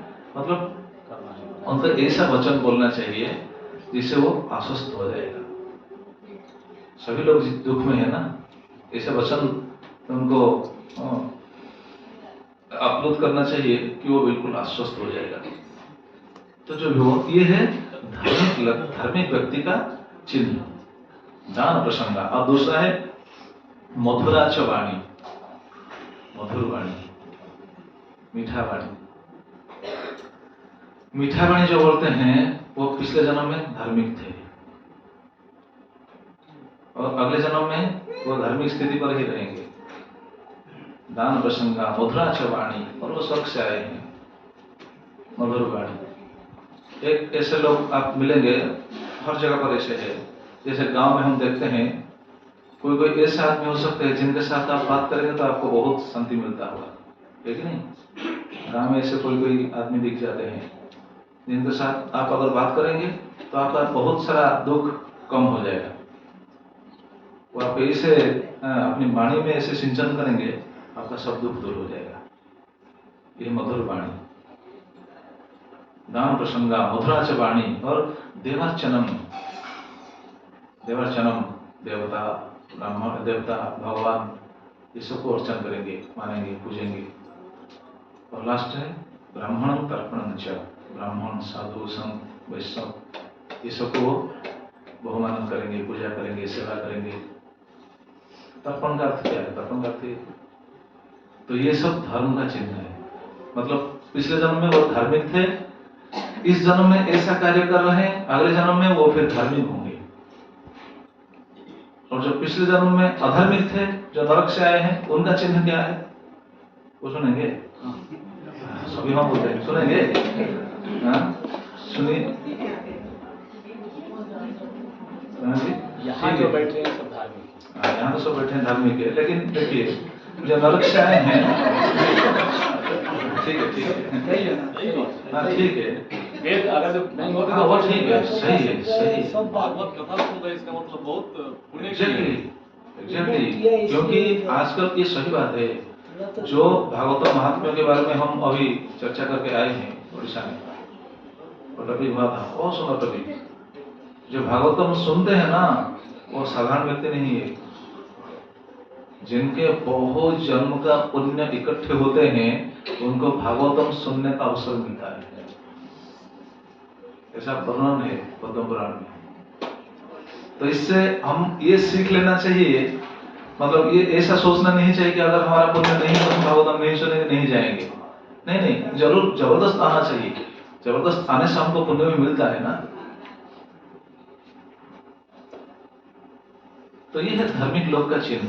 अच्छा, अधर्मी लोग जो नरक से आए हैं, उनके शरीर में क्या चिन्ह दिखाई देगा? बोलते हैं अत्यंत कोपा कटुका च वाणी, दरिद्रता च स्वदने सुवैरी, नीच प्रसंगा कुलहीन सेवा, चिन्हानि देहे नरक स्थितानाम। चिन्हानि देहे नरक स्थितानाम, नरक वासियों के शरीर में ये चिन्ह दिखाई देगा। मतलब हम जो नरक से आए हैं, सभी जीव नरक से आए हैं, उनके शरीर में क्या चिन्ह है? देखिए, अत्यंत कोपा, जो ज्यादा क्रोधी, बात बात में क्रोध प्रकाश करते हैं, वो कोपी, अत्यंत कोपा, इस नरक का चिन्ह है। मतलब वो पिछले जन्म में अधार्मिक थे, अत्यंत कोपा। कटुका च वाणी, मधुर वाणी सुने थे ना धार्मिक लोगों का चिन्ह। जो अधार्मिक होते हैं उनका वाणी कैसा है? कटु वाणी। मतलब वाणी ऐसा है, गोली से ज्यादा खतरनाक, गोली से बोली उनका ज्यादा खतरनाक होता है। गोली तो बस शरीर को छेद करता है कि नहीं, लेकिन बोली ऐसा आता है, शरीर क्या, शरीर हृदय सब कुछ छेद करके चला जाएगा, दिमाग सब कुछ छेद करके चला जाएगा। ऐसा वाणी, ये अच्छा नहीं है, ये अच्छा नहीं है। अगर ऐसा देखिए, अगर हम किसी को ऐसा कटु वाणी प्रयोग करते हैं, उनके मन में क्या बोलते हैं, दुख होता है कि नहीं? अगर हमको ऐसा कोई कटुवाणी प्रयोग करेगा तो हमको कैसा लगेगा, ये सोचना चाहिए ना। अगर हमको कोई कटुवाणी प्रयोग करेगा तो हमको कैसा लगेगा, हमको जैसा लगेगा दूसरे आदमी को तो वैसा ही लगता है ना, ये सोचना चाहिए ना।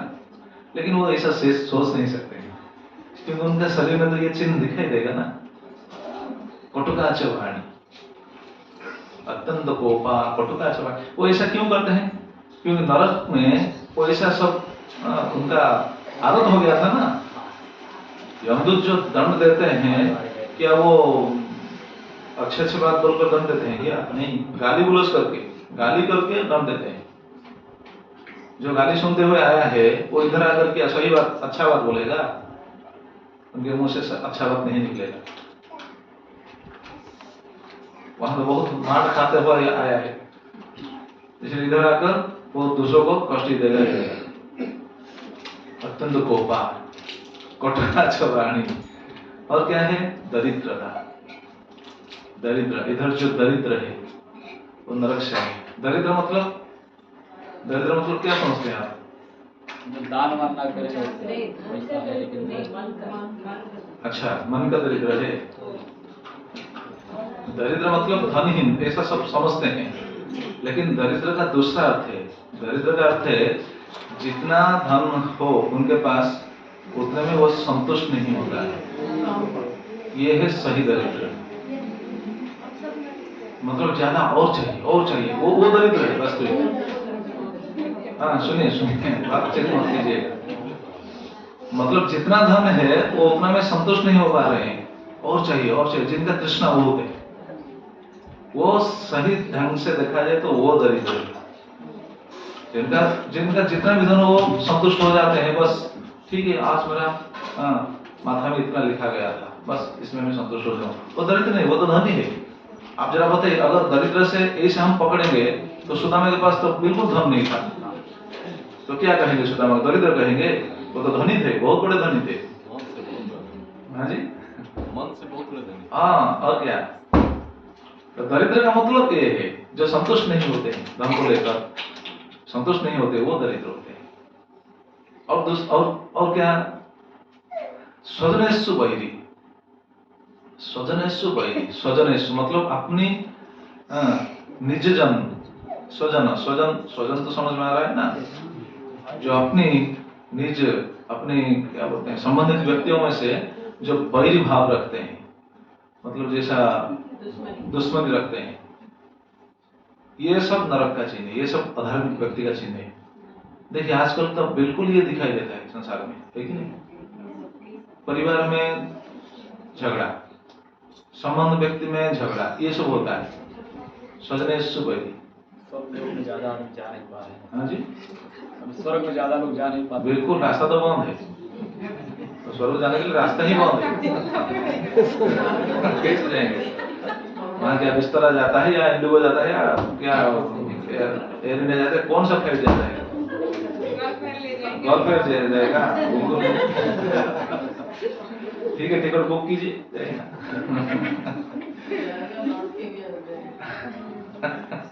वहां जाने के लिए कोई प्लान नहीं है। तो क्या बोलते हैं? स्वजनेषु वैरी। हाँ, स्वजनेषु वैरी, अपने संबंधित व्यक्तियों में से वैरी, मतलब इतना ये अच्छा नहीं है। जैसे एक बात मैं बताता हूँ, पुराण में ऐसा है, शास्त्र में ऐसा वर्णन है, देखिए आप सुनेंगे तो पता चलेगा स्वजनेषु वैरी कैसा होता है। दो भाई थे, दो भाई एक माँ के गर्भ से आए हैं कि नहीं? एक माँ के गर्भ से तो आए हैं ना दो भाई। दो भाई थे, जब वो धीरे धीरे, उनके बीच बहुत स्नेह था, बहुत संबंध, मतलब सुसंबंध था, लेकिन धीरे धीरे जब बड़े हो गए, बड़े होते जब वो उन्होंने शादी कर लिया, शादी करने के बाद शुरू हो गया आपस में ऐसा दूर होना शुरू हो गया। बस ऐसे चलते चलते वो दो, क्या बोलते हैं, जो डिवाइड हो जाते हैं, हिंदी में क्या बोलते हैं, अलग हो गए। उनका दूसरा बस अलग हो गए। लेकिन दोनों जाते थे मंदिर को। मुझे घर के पास एक दुर्गा का मंदिर था, दुर्गा मंदिर को जाते थे, दुर्गा माँ से दोनों जाकर बहुत पूजा करते थे, बहुत प्रेम से पूजा करते थे। और कैसे पूजा करते थे? वो जो पहला भाई, अगर एक भाई जाकर दो चार फूल एक दो फल लेकर अगर जाता है तो दूसरा भी अच्छा वो दो चार फूल लिया है, ठीक है मैं 10 फूल लूंगा। ऐसा 10 फूल लेकर, और वो दो चार फल लेकर गया था, वो ज्यादा फल लेकर गया।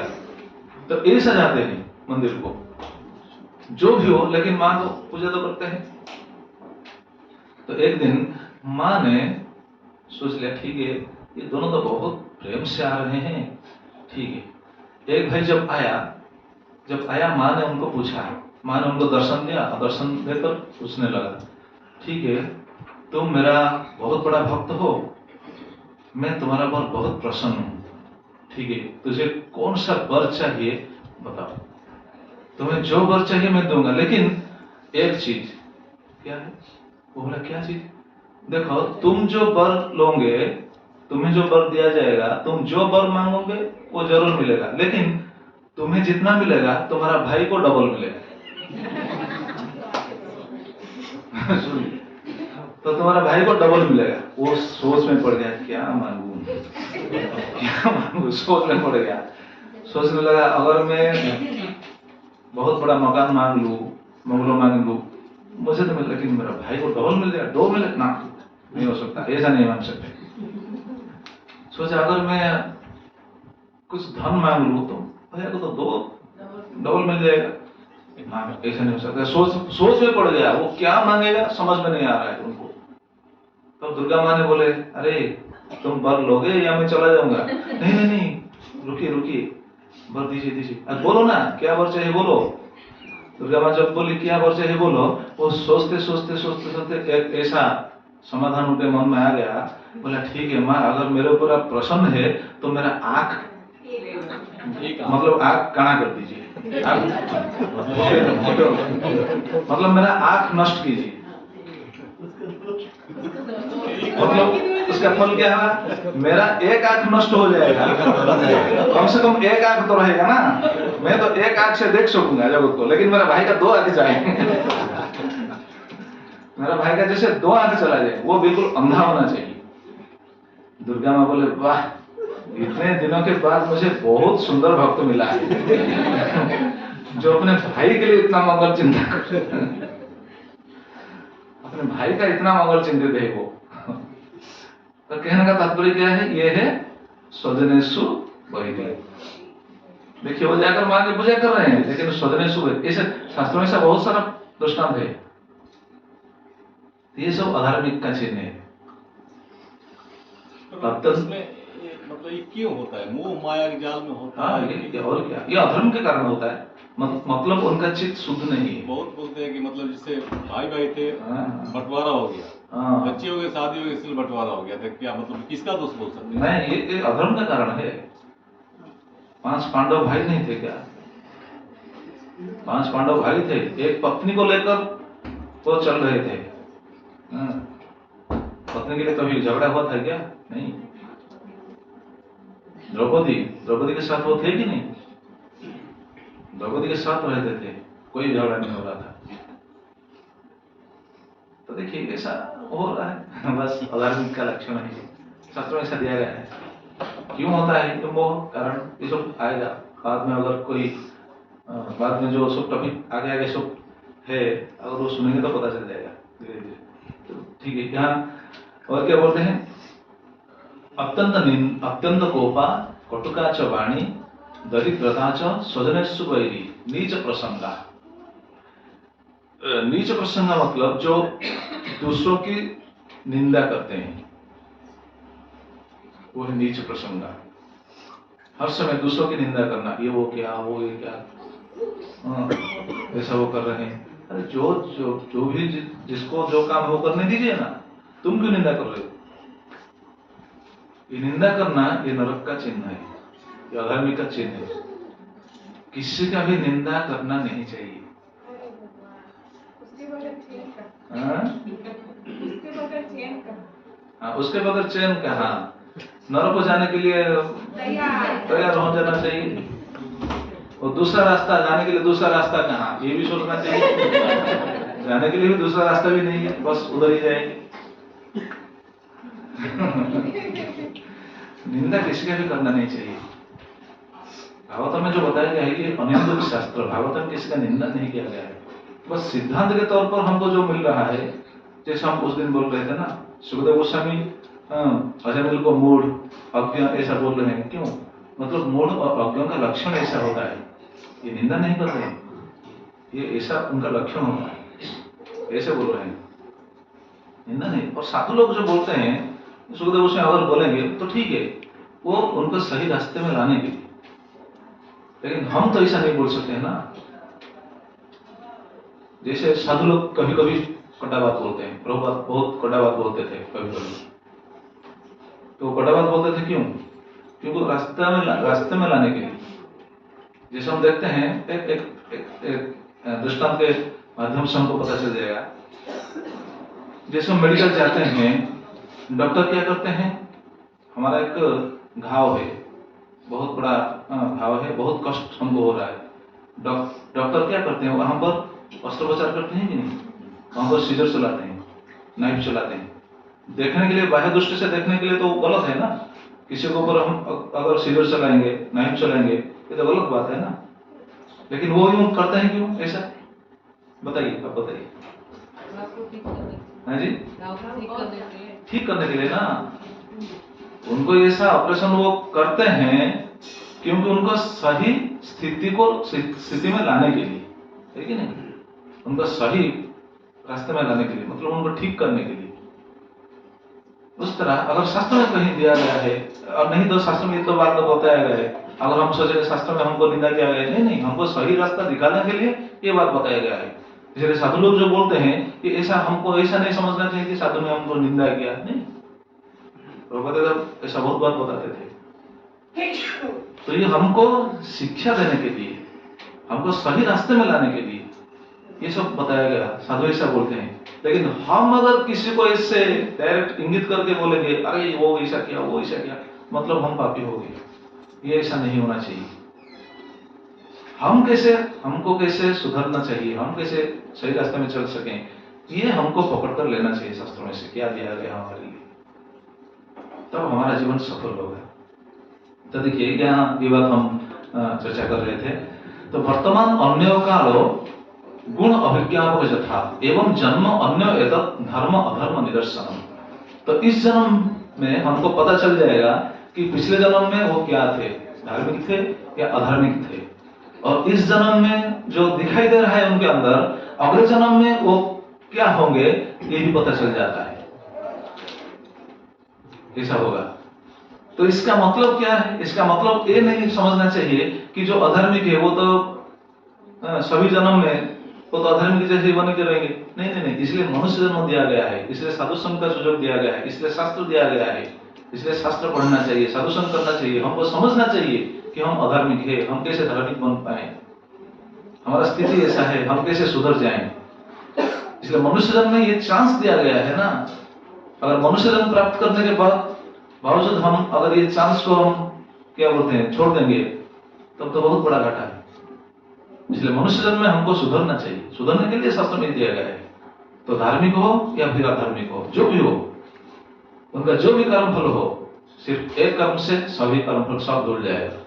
इसलिए भगवान को स्तुति करते हुए जो ब्रह्मा जी स्तुति कर रहे थे ब्रह्म संहिता में, वो भी ये बात बता रहे थे, कर्माणि निर्दहन्ति किंतु च भक्ति भाजम गोविंदम आदि पुरुषम अहमहं भजामि। सभी कर्म फल ध्वंस हो जाएगा भगवान की भक्ति करेंगे। तो ऐसा जीव के स्वरूप में ऐसा दिखाई देता है, लेकिन जीव ऐसा नहीं जान सकता है। अच्छा, यमराज को पता चलता है कि नहीं वो अधार्मिक है या धार्मिक है, उनका अगला जन्म क्या होगा, धार्मिक होगा या अधार्मिक होगा, उनको पता चलता है कि नहीं? हमको पता नहीं चलता, लेकिन यमराज को पता चलता है। कैसे पता चलता है? देखिए बाद में जो श्लोक दिया गया है ये बताया गया है, मनसैव पुरे देव पूर्वरूपं विपश्यति अनुमीमांसते अपूर्वं भगवान मनसाय। बहुत सुंदर। मनसैव, यमराज जब देखते हैं मनुष्य, वो मन में वो जान लेते हैं, मन मतलब अपना आप वो जान लेते हैं कि उनका धर्म क्या है अधर्म क्या है, पता चल जाता है। इससे हमको ये भी पता चलता है जो 12 साक्षी हम पहले सुने हैं ना, वो साक्षियों के माध्यम से यमराज पता लगाते हैं, ऐसा नहीं सोचना चाहिए। यमराज जब देखते हैं उनको पता चल जाता है वो क्या क्या है, उनको पता चल जाता है हाँ ये अपराधी है, ये पापी है, मतलब उनका पहले वो क्या किया है उनको पता चलता है, और अगले जन्म में उनको क्या जन्म मिलेगा वो भी पता चलता है। मनुष्य वो पूर्वदेवम पूर्वरूपम विपश्यति, पूर्व रूप मतलब पहले वो क्या किया है विपश्यति देख लेते हैं। अनुमीमांसते अपूर्वम, वो विचार करते हैं अपूर्वम नेक्स्ट जन्म उनका क्या होगा, दंड पाने के बाद उनको क्या जन्म मिलेगा, कौन सा शरीर मिलेगा, वो अनुमीमांसते, वो विचार करते हैं। जगत में दूसरा किसी को ही पता नहीं उनका शरीर क्या होगा नेक्स्ट लाइफ में, किसी को नहीं, बस 3 आदमी को पता है, 3 लोग जानते हैं। कौन कौन पता है, ज्ञान होना चाहिए। 3 लोग जानते हैं, हमारा नहीं सभी जीवों का पहला जन्म क्या था, अभी तो चल रहा है, बाद में वो क्या होंगे, 3 लोग जानते हैं। पहला है भगवान तो जानते हैं सब कुछ, पहला। दूसरा है यमराज जानते हैं। अनुमीमांसा का पूर्वम, क्योंकि वो स्थिर करते हैं, वो विचारक है ना, वो विचार करते हैं नेक्स्ट लाइफ में क्या होगा।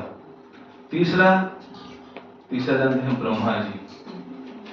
ब्रह्मा जी को पता चलता है उनका नेक्स्ट लाइफ क्या होगा, क्योंकि ब्रह्मा को कहा जाता है विधाता, वो जीव को सृष्टि करते हैं, कौन सा जीव किधर जन्म लेगा, कौन सा शरीर पाएगा, कौन जगह पर किसी से कौन से पिता माता को माध्यम करते हुए इस जगत को आना पड़ेगा, ये सब ब्रह्मा जी फिक्स करते हैं। तो ये 3 आदमी को पता चलता है, हमको किसी को भी पता नहीं।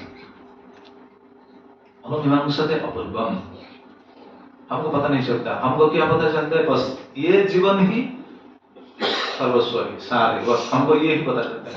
मतलब जीव सोचते हैं बस ऐसा ही, ये जन्म में हम जो भी करते हैं बस ऐसे होते हैं। लेकिन यमराज को पता चलता है। ऐसा कोई सोच सकता है यमराज को कैसे पता चलता है, अगर वो जीव को देखते हैं उनको कैसे पता चलता है कि पूर्व जन्म में क्या किया है, मतलब पहले वो क्या किया है, कौन सा पाप किया है, उनको कैसे पता चलता है वो पापी है कि पुण्यात्मा है, कैसे पता चलता है। बताया गया है मनुष्य भगवान है, मनुष्य मन में जान लेते हैं क्योंकि भगवान है, ये भगवान की कृपा से। जैसे हम इधर एक एग्जाम्पल देने से आपको पता चलेगा, जो दक्ष पुलिस ऑफिसर है, जो बिल्कुल एक्सपर्ट है, बहुत साल का उनका एक्सपीरियंस है, वो अगर एक जीव को देखेंगे, एक अपराधी को देखेंगे, क्या उनको पता नहीं चलेगा कि वो अपराध किया है या नहीं, पता चलेगा कि नहीं। जो एक्सपीरियंस है वो देखेंगे तो पता चल जाएगा उन्होंने मर्डर किया है या नहीं, वो देखते ही बोल देंगे हाँ तुमने किया है, बोलेंगे नहीं, क्योंकि उनका अभिज्ञता है, अभिज्ञता से उनको पता चल जाता है। और यमराज भी ऐसा अभिज्ञ है, और वो तो भगवान के निर्देश को पालन करते हैं, इसलिए भगवान को बिल्कुल पता चल जाता है, यमराज को पता चलता है। लेकिन जीव को पता नहीं चलता, जीव को पता नहीं चलता, इसीलिए जीव को पता नहीं चलता है, इसीलिए तो जीव बार बार गलती करता है। हम ऐसा सोच सकते हैं जीव को क्यों नहीं पता चलता, भगवान क्यों ऐसा व्यवस्था नहीं करते हैं जीव को जैसे पता चले। अगर हमको पता चल जाएगा पिछले जन्म में हम क्या थे तो बहुत अच्छा होगा ना, है कि नहीं। अच्छा होगा या गलत होगा, अच्छा होगा नहीं, अच्छा होगा। कौन कौन सोचते हैं अगर पिछले जन्म में हम क्या थे पता चल जाएगा तो अच्छा होगा, कौन कौन सोचते हैं अच्छा होगा। कुछ भी नहीं होगा, हाँ जी, तो सभी सोचते हैं अच्छा होगा, 3 सोचते हैं अच्छा होगा, और सब सोचते हैं गलत होगा। हाँ जी,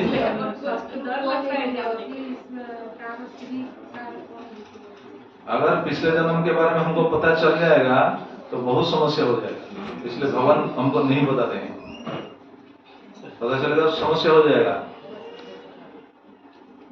कैसे मिलेगा करेक्ट करने का, इसलिए हाँ ये बात हम चर्चा करेंगे।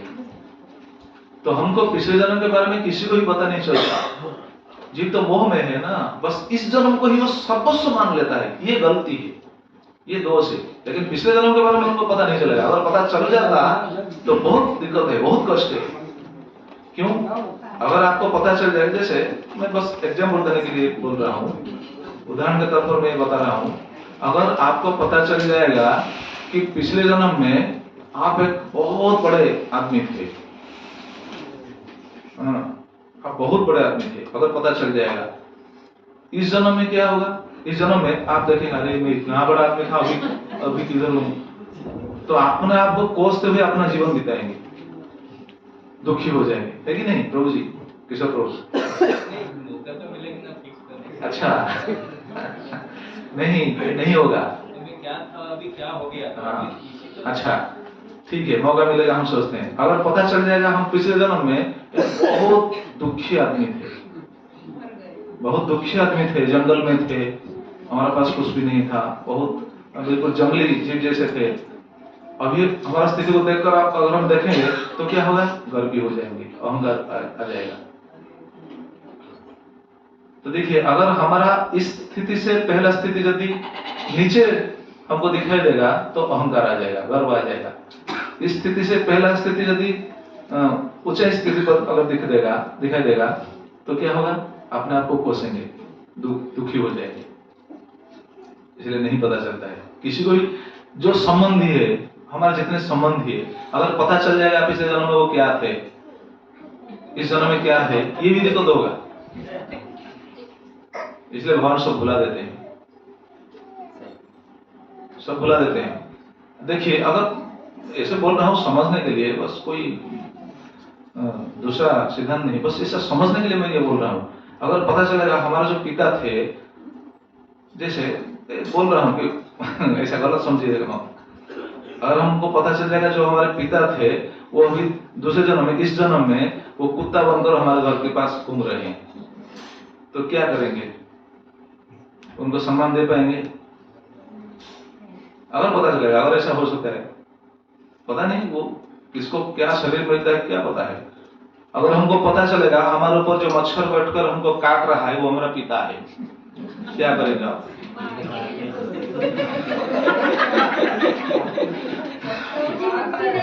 जितना ब्लड निकल गया मुझे कोई टेंशन नहीं, जाने दो। अच्छा से देखिए, ये सब ये सोचने वाली बात है ना। अगर हमको पता चल जाएगा वो मच्छर हमारा पिता है, ठीक है, आप हम उनको मार नहीं पाएंगे, है कि नहीं? अच्छा, कितने दिन तक उनको बचा रखेंगे? कभी रात में सोते समय अगर वो आकर काटेगा तो क्या करेंगे?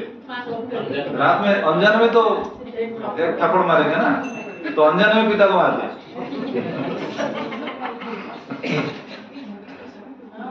इसलिए भगवान जो करते हैं, इसलिए तो कहा जाता है भगवान जो करते हैं अच्छे के लिए करते हैं, सभी जीवों के अच्छे के लिए करते हैं। ये बात हमको नहीं पकड़ में आ रहा है, हमको समझ में नहीं आ रहा है। भगवान जो भी करते हैं, भगवान का जो भी विधान है, सभी अच्छे के लिए होता है। इसको समझ करके चलना चाहिए, है कि नहीं? अगर आपको पता चल जाएगा, हाँ मेरा जो पत्नी है वो मर गया है, पत्नी जो है अभी एक क्या बोलते हैं कॉकरोच के रूप में घर में घूम रहा है, क्या करेंगे? या फिर पत्नी सोचते होंगे, ठीक है मेरा पति गुजर गए हैं, अभी कॉकरोच के रूप में आकर किचन में घूम रहा है, क्या करेंगे? सिंक में डाल के पानी चला आजकल का टाइम तो ऐसा करेंगे, और क्या? तो ये कहने के लिए बस ये बोल रहा हूं, तो इसलिए भगवान सब कुछ भुला देते हैं, इसलिए जीवों को पता नहीं चलता है, और भगवान की माया में वो इतना डूब जाता है, वो इस शरीर को ही सर्वस्व समझता है। कैसा समझता है? देखिए, ये बता रहे हैं, देखिए इस श्लोक को बताकर हम कथा को विराम देंगे। यथा अज्ञातमसा युक्ता उपास्ते व्यक्तम में वही न वेद पूर्वम परं नष्ट जन्म स्मृति तथा। यथा अज्ञ, जैसे अज्ञ होकर व्यक्ति, हम तो सब अज्ञ हैं, तमसा युक्तम, अगर नींद में हम सोते हैं, नींद में सोते समय हमको स्वप्न आता है, उपास्ते व्यक्तम एवं ही, वैसे ही कर्म करता है। कैसा?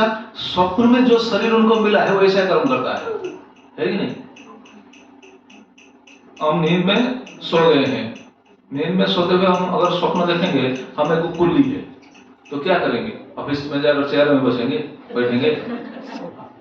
स्वप्न में अगर ऐसा हम देख रहे हैं, स्वप्न में अगर हमका ऐसा कुली का शरीर है हमारा, तो स्वप्न में कुली का काम ही करेंगे ना, है कि नहीं?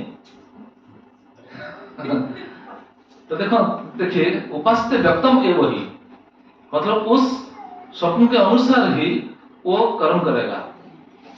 ठीक उसी तरह कैसे न वेदम पूर्वम अपरम नष्ट जन्म स्मृति तथा, न वेदम उनको पता नहीं चलता है, पूर्वम पहले वो कौन था, अपरम बाद में कौन है उनको पता नहीं चलता। स्वप्न में जो शरीर उनको मिला है बस ये शरीर ही मेरा है, ऐसा पकड़ कर वो चलता है। अगर कोई स्वप्न में उनको दिखाई देगा कि मैं राजा हूँ, ऐसे भी शायद कोई देखे होंगे, है कि नहीं? मैं राजा हूँ, मेरे लिए आगे बहुत प्रोसेसन जा रहा है, प्रशंसा करते हुए बहुत लोग जा रहे हैं, मेरा गुणगान हो रहा है, बस अपने आप को क्या समझते हैं? कोई क्या समझेगा? राजा ही समझेगा ना, क्या समझेगा? नहीं, मैं एक आम आदमी हूं, ऐसा समझ सकता है क्या? मैं राजा हूं, वो ऐसा समझ करके वो उतना आनंद पाएगा। राजा को जितना आनंद मिलता है, स्वप्न में वो शरीर मिलता है, वो शरीर में वो उतना आनंद पाएगा।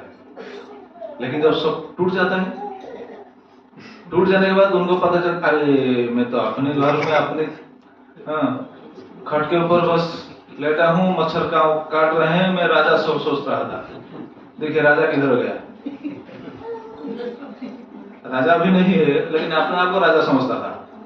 क्यों समझता था? ना स्वप्न में जो शरीर उनको मिला था वो अपने आप को वैसा ही समझता है। ठीक उसी तरह ये बात बता रहे हैं यमदूत, ठीक उसी तरह नवेदा पूर्वम नष्ट जन्म स्मृति था।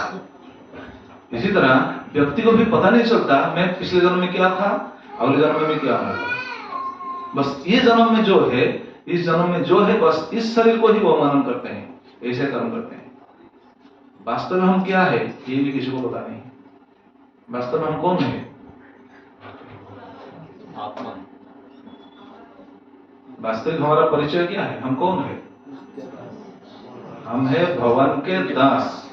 हमारा स्वरूप इस शरीर नहीं है, ये शरीर नहीं है, हमारा स्वरूप है हम जीवात्मा है। हम अपने आप को शरीर बोलते हैं। मैं राजा हूँ, मैं प्रजा हूँ, मैं ब्राह्मण हूँ, मैं ऑफिसर हूँ, मैं ये हूँ, मैं इंजीनियर हूँ, मैं डॉक्टर हूँ, मैं कुल्ली हूँ, मैं चपरासी हूँ, ऐसे हम समझते हैं। ये शरीर के उपाधि है। वास्तव में हम है भगवान के दास। शरीर तो है लेकिन हमारा वास्तविक परिचय है, लेकिन ये हम नहीं समझ पा रहे हैं। जैसे आप एक बात सोचिए, अगर आपके पास एक 20 दिनार का नोट है, ऐसे समझने के लिए बस ये बोल रहा हूं, वो 20 दिनार का नोट जिसके पास है वो समझता है ये नोट मेरा है कि नहीं? वो नोट आपके पास रहेगा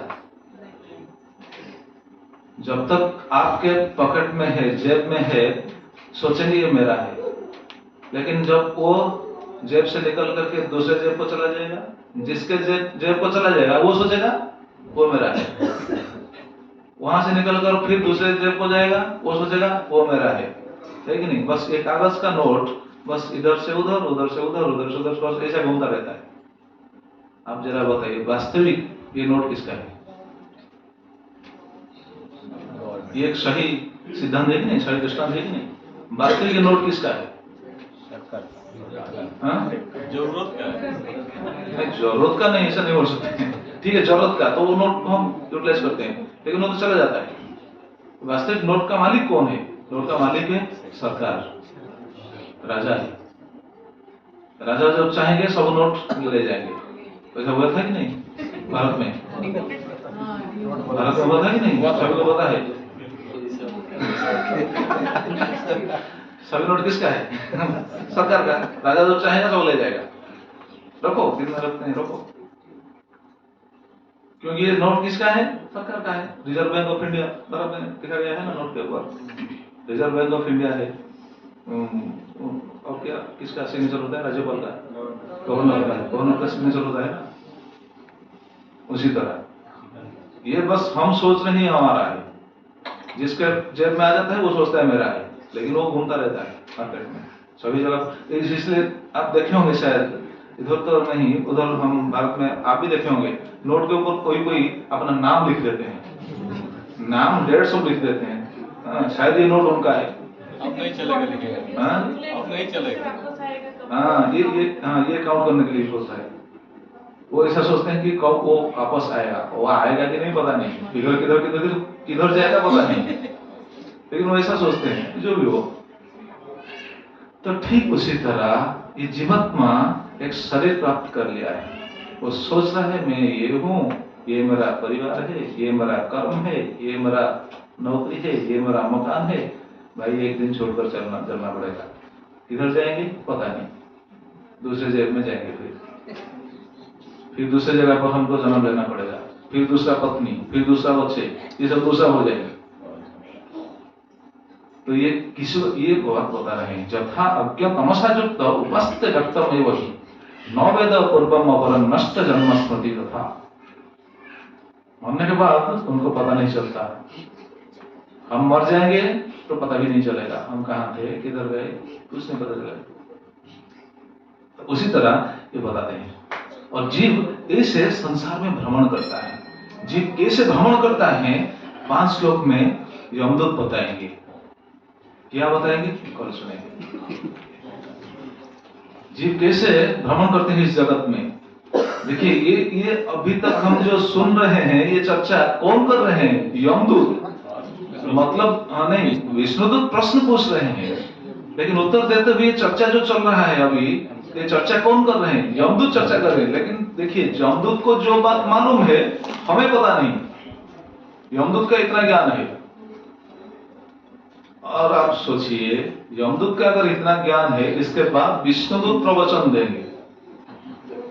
यमदूत का इतना सुंदर ज्ञान है, इसके बाद हम सुनेंगे विष्णुदूत के प्रवचन। विष्णुदूत का प्रवचन कितना ऊपर होगा ये सोचिएगा, ये तो आ जाएगा।